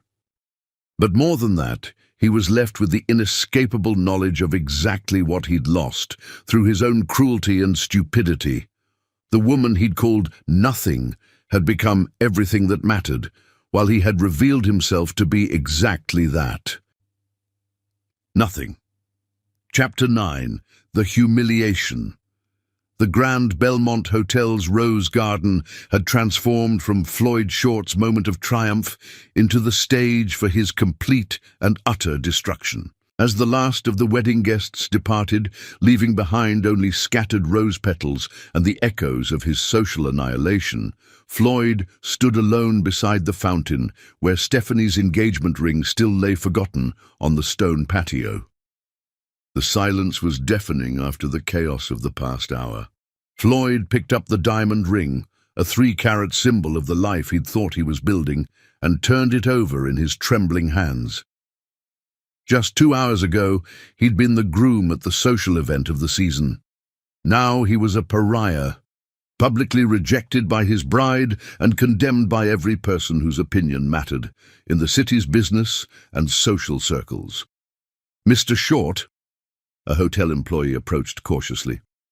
"Sir, we need to begin cleaning up. The ballroom dinner has been cancelled." Floyd looked up at the young man, hardly recognizing his own voice when he spoke.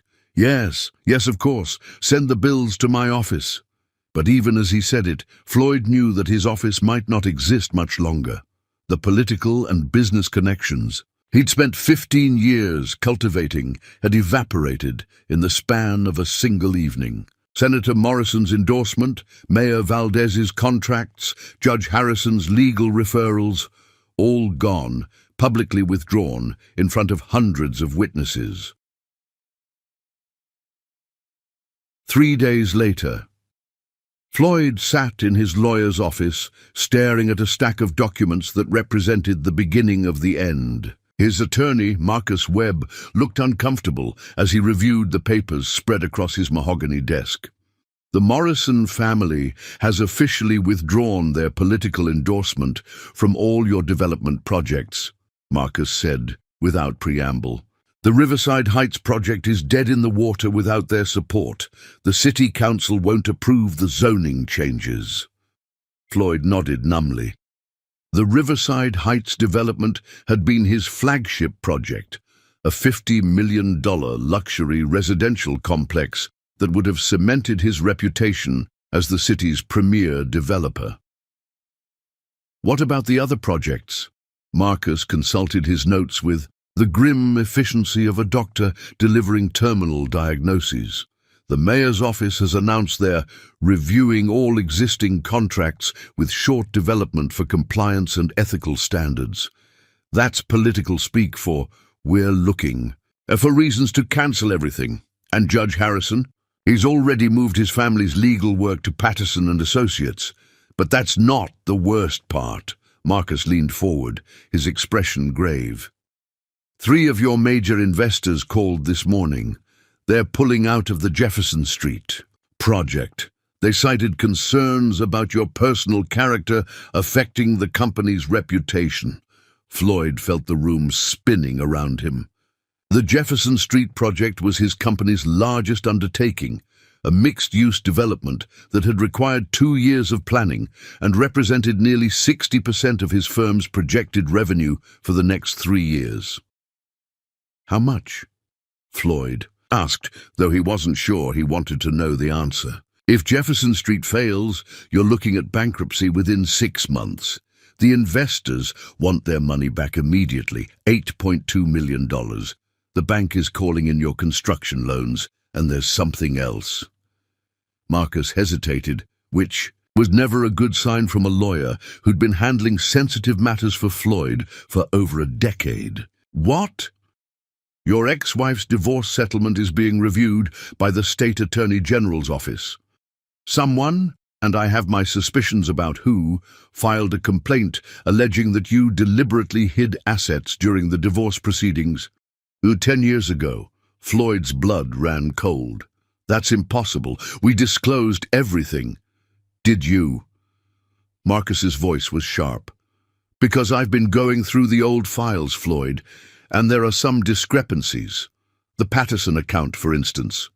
You had a significant trust fund from your grandmother that wasn't mentioned in the settlement. The Patterson account.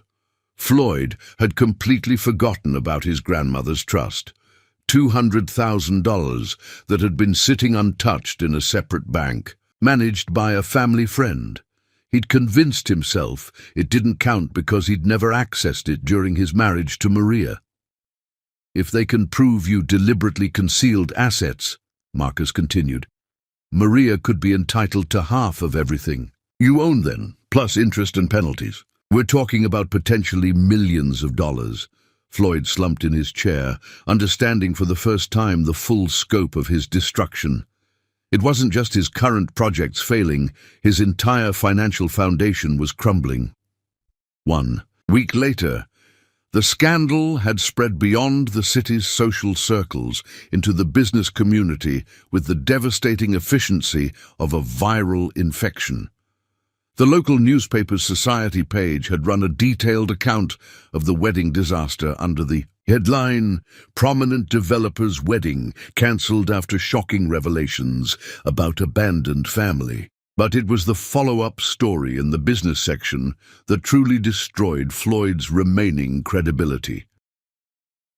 Short development faces, multiple investigations, detailed the city's review of his contracts, the state's examination of his decade-old divorce settlement, and the exodus of investors and business partners who no longer wanted to be associated with his name.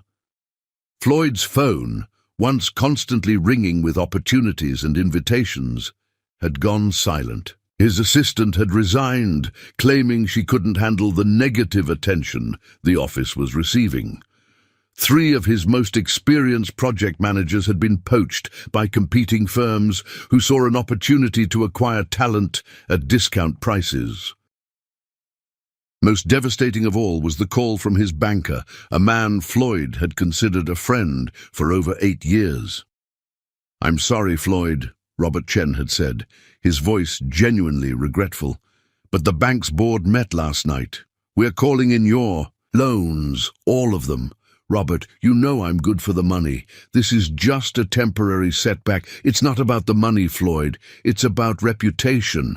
The bank can't be associated with someone who, well, with what happened at your wedding. Our board includes several prominent women who were there that night. They were very clear about their feelings."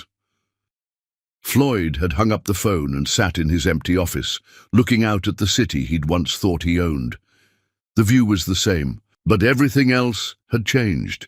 He was no longer a player in this city's power structure. He was a cautionary tale. 2 months later, the bankruptcy proceedings had been swift and merciless. Floyd sat in a small conference room in the county courthouse, signing papers that liquidated the last remnants of his business empire. His lawyer, a court-appointed attorney since Marcus Webb had declined to continue representing him, handed him document after document with mechanical efficiency. "The penthouse sold for $1.2 million, the attorney said without emotion. "After outstanding mortgages and liens, that leaves approximately $300,000. The cars have been repossessed. Your investment portfolio has been liquidated to pay creditors." Floyd signed each paper mechanically, watching his life's work reduced to a series of legal documents and financial statements. "What about the Patterson account investigation?" The attorney consulted his notes. "The state attorney general's office reached a settlement with your ex-wife's representatives. You'll be paying $850,000 in back support and concealed assets, plus legal fees. The payment plan extends over 5 years. Nearly $1 million to Maria, money she would probably use to expand her business or invest in her son's education." The irony was overwhelming. He would be paying for the success of the family he'd abandoned. "Where do I stand financially?" "After all debts and settlements are paid, you'll have approximately $50,000 to your name. No business assets, no real estate, no investments. You'll need to find employment." Employment. Floyd Short, who had once owned a multi-million-dollar development company, who had dined with governors and senators, would need to find a job working for someone else. 6 months after the wedding, Floyd stood in the lobby of Henderson and E. Associates, a mid-tier real estate firm that specialized in strip mall developments and small commercial properties. Exactly the kind of projects he'd once looked down on with disdain. He wore his last good suit, the only one he'd been able to keep from his former wardrobe, and carried a resume that felt like a confession of failure. "Mr. Short?" The receptionist's voice was professionally neutral, but Floyd could see the recognition. In her eyes, everyone in the city's real estate community knew his story by now. "I have an appointment with Mr. Henderson about the associate position." Thomas Henderson was a man Floyd had once dismissed as small-time, someone who handled the projects that weren't worth a major developer's attention. Now Floyd was hoping Henderson would give him a chance to rebuild his career from the bottom up. "Floyd," Henderson said, greeting him with the kind of cautious professionalism reserved for fallen titans. "Thank you for coming in. Please, sit down." The interview was humbling in ways Floyd hadn't anticipated. Henderson asked basic questions about residential development, commercial leasing, and project management, subjects Floyd had once known intimately but hadn't needed to think about in detail for years. He'd become so accustomed to operating at the executive level that he'd lost touch with the fundamental skills of the business. "I'll be honest with you, Floyd," Henderson said at the end of their meeting. "Your experience is impressive, but your reputation is challenging. This is a small firm. We can't afford to be associated with controversy." "I understand," Floyd said, hating how desperate he sounded. "But I'm willing to start over. I'll take any position you have available." Henderson studied him for a long moment. "There's a junior, associate position open. It's basically entry-level work, property inspections, document filing, client follow-up calls. The salary is $45,000 a year." $45,000. Floyd had once spent more than that on a single vacation, but he nodded eagerly. "I'll take it. One condition," Henderson said. "You never mention your connection to this firm in any public context. No networking events, no industry conferences, no social media. You're here to work quietly and rebuild your professional reputation through competence, not connections." Floyd agreed, understanding that he was being offered a chance at redemption, but only if he accepted complete anonymity and professional humility. 1 year after the wedding, Floyd lived in a studio apartment across town from his former penthouse, in a building where the elevator sometimes didn't work and the air conditioning was a luxury he couldn't always afford. His neighbors were young professionals, just starting their careers, graduate students and service workers, people who reminded him daily of how far he'd fallen. Every morning, he took the bus to Henderson and Associates, where he spent his days, conducting property inspections, filing documents, and making follow-up calls to clients about lease renewals and maintenance issues. The work was honest but mundane, the kind of detailed, unglamorous labor that kept the real estate business functioning but never made headlines. His colleagues were polite but distant. Everyone knew who he was and what had happened to him. He was a cautionary tale walking among them, proof that success without character was ultimately hollow and unsustainable. The hardest part wasn't the financial struggle or the loss of social status. The hardest part was the knowledge that he'd brought all of this on himself through his own cruelty and short-sightedness. Every evening, as Floyd rode the bus home through the city he'd once thought he owned, he would sometimes catch glimpses of his former life. The buildings he'd developed, the restaurants where he'd once been a VIP, the social venues where he was no longer welcome, and occasionally he would see news of Maria's continued success. Her company had been featured in national business magazines. She'd opened a second office in the state capital. She'd been appointed to the Mayor's Economic Development Council, the same council that had once sought Floyd's input and now refused to work with him. The woman he'd called nothing had become everything he'd once pretended to be, successful, respected, and genuinely valued by her community. Meanwhile, he had become exactly what he'd accused her of being, nothing. Floyd Short had wanted to humiliate his ex-wife at his wedding. Instead, he had orchestrated the most complete and devastating destruction of his own life imaginable. And, unlike the temporary setbacks that most people face, Floyd's fall had been so public, so tied to his fundamental character, that there would be no real recovery. He would spend the rest of his life knowing exactly what he'd thrown away, and exactly what that moment of cruelty had cost him. Justice, it turned out, was far more thorough and permanent than revenge could ever be. Chapter 10. New Life. 2 years after Floyd's wedding disaster, Maria Saavedra stood before the floor-to-ceiling windows of her new executive suite, watching the morning sun illuminate the city skyline from the 30th floor of the Meridian Tower. The bronze nameplate on the reception desk now read Elegancia Events International, Maria Saavedra, founder and CEO. What had begun as survival cooking in a studio apartment had evolved into a luxury event planning empire, with offices in 4 cities and clients across 3 countries. At 38, Maria embodied success in ways she'd never imagined possible during those desperate early years. But more than the material achievements, what filled her with the deepest satisfaction was watching Diego and Carlos flourish into remarkable young men who exceeded her highest expectations with each passing day. Mrs. Saavedra, her executive assistant Catherine, appeared in the doorway with the morning schedule displayed on a tablet. The Forbes photographer is here for your cover shoot, and the reporter from Harvard Business Review wants to confirm your interview time for this afternoon. Send the photographer to the conference room, please, and remind me I need to leave by 3:30 for Diego and Carlos's debate tournament finals.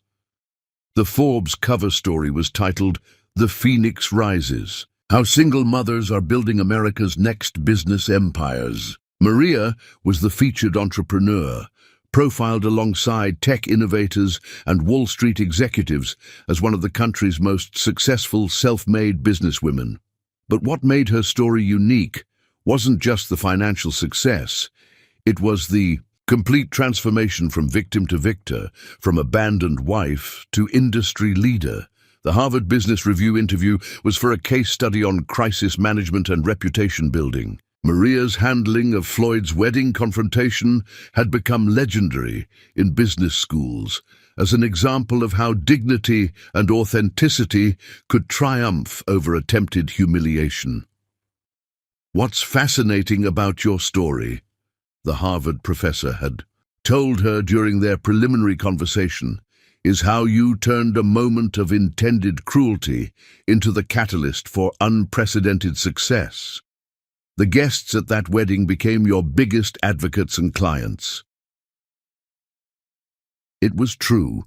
The society figures who had witnessed Floyd's public disgrace had not only embraced Maria personally, but had actively promoted her business within their exclusive networks. Within 6 months of the wedding, Elegancia Events had coordinated 3 gubernatorial campaign events, 2 corporate merger celebrations, and the city's most prestigious charity gala. But the real transformation had come in the months that followed, as Maria's reputation for grace under pressure spread beyond local social circles into national business networks. The Forbes photographer worked efficiently, capturing Maria in her element, consulting with her design team about an upcoming senator's daughter's wedding, reviewing expansion plans for the company's new West Coast office, and posing with the numerous awards that now lined her office walls. "Mrs. Saavedra," the photographer said as they wrapped up, "I have to ask, do you ever think about the man who tried to humiliate you at his wedding? Does he know how successful you've become?" Maria considered the question carefully. She'd learned to be thoughtful about discussing Floyd publicly, not out of concern for his feelings, but because she'd discovered that her success spoke louder than any words about revenge or justice. "Success isn't about proving someone else wrong," she replied. "It's about proving yourself right, about your values, your capabilities, and your vision for what your life can become. But privately, Maria did sometimes wonder about Floyd's current circumstances. Through the interconnected world of business and social connections, she'd heard fragments of his story: the bankruptcy, the criminal investigation into hidden assets, the fall from penthouse to studio apartment. Just last month, Elena had mentioned seeing Floyd at a bus stop downtown, looking older and smaller than Maria remembered. He was working for a small real estate firm now, doing entry-level work that probably paid less in a year than Maria's company earned in a week. The knowledge brought Maria no satisfaction. Floyd's downfall felt like a separate story from her success. His consequences were the result of his own choices, while her achievements were built on entirely different foundations. At 3:15, Maria left her office early to attend the most important event of her day, watching Diego and Carlos compete in the state championship debate tournament. At 12 years old, both twins had grown into exceptional young men, but their paths reflected their distinct personalities in fascinating ways. Diego had been elected student body president at St. Mary's Academy for the second consecutive year, making him the youngest student in the school's history to hold the position twice. His natural charisma and ethical leadership had caught the attention of several prestigious high schools, including two that had already extended scholarship offers for his freshman year. Carlos had won the state middle school creative writing championship and had just been accepted into Georgetown University's summer program for gifted young writers, an honor typically reserved for high school juniors and seniors. His short story about family resilience had been published in a national literary magazine and was being adapted into a short film by a local film school. But more than their individual achievements, what made Maria proudest was their character. The boys had grown up understanding that success without integrity was meaningless, that kindness was more important than winning, and that family loyalty was the foundation of all other relationships. The debate tournament was held at the city's most prestigious private school, in an auditorium filled with parents, teachers, and academic officials. Maria found her seat in the front row, where a small placard reserved her spot as parent of finalists Diego and Carlos Saavedra. The topic was economic innovation and social responsibility, and both boys were competing on different teams in the championship round. Diego argued with passionate conviction about the importance of ethical business practices, while Carlos presented a nuanced analysis of how successful companies could address social inequality.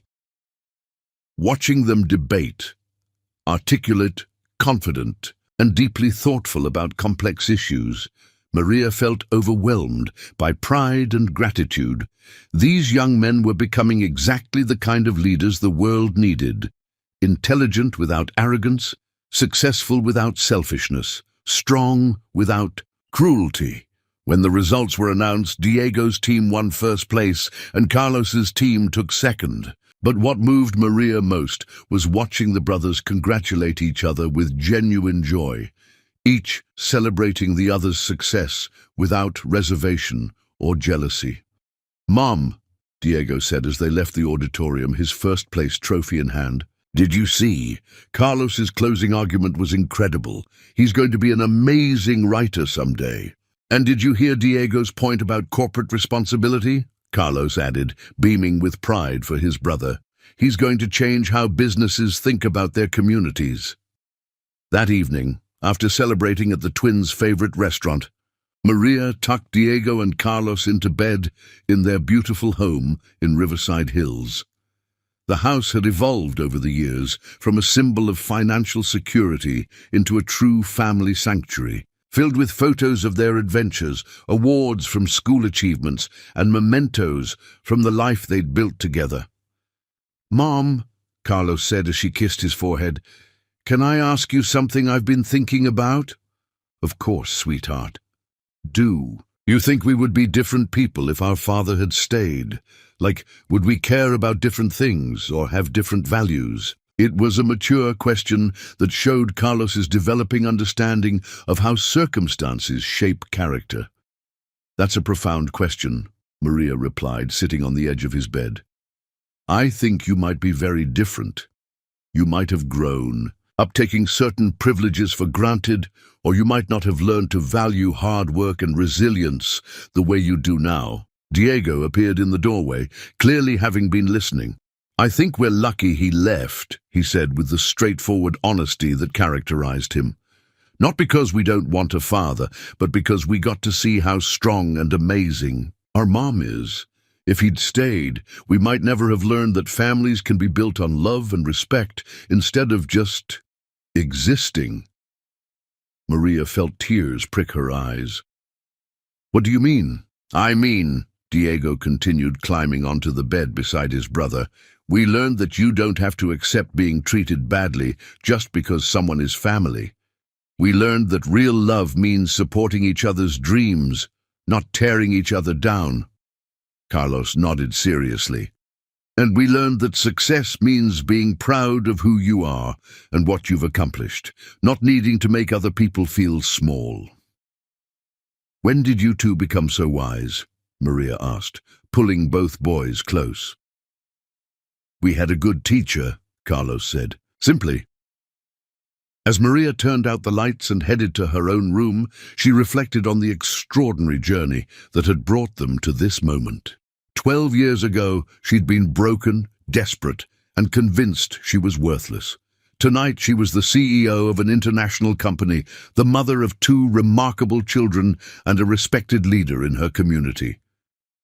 Standing at her bedroom window, looking out at the city lights, Maria allowed herself to think about Floyd one more time. Somewhere out there, he was living with the consequences of his choices, alone, diminished, having lost everything he'd thought mattered.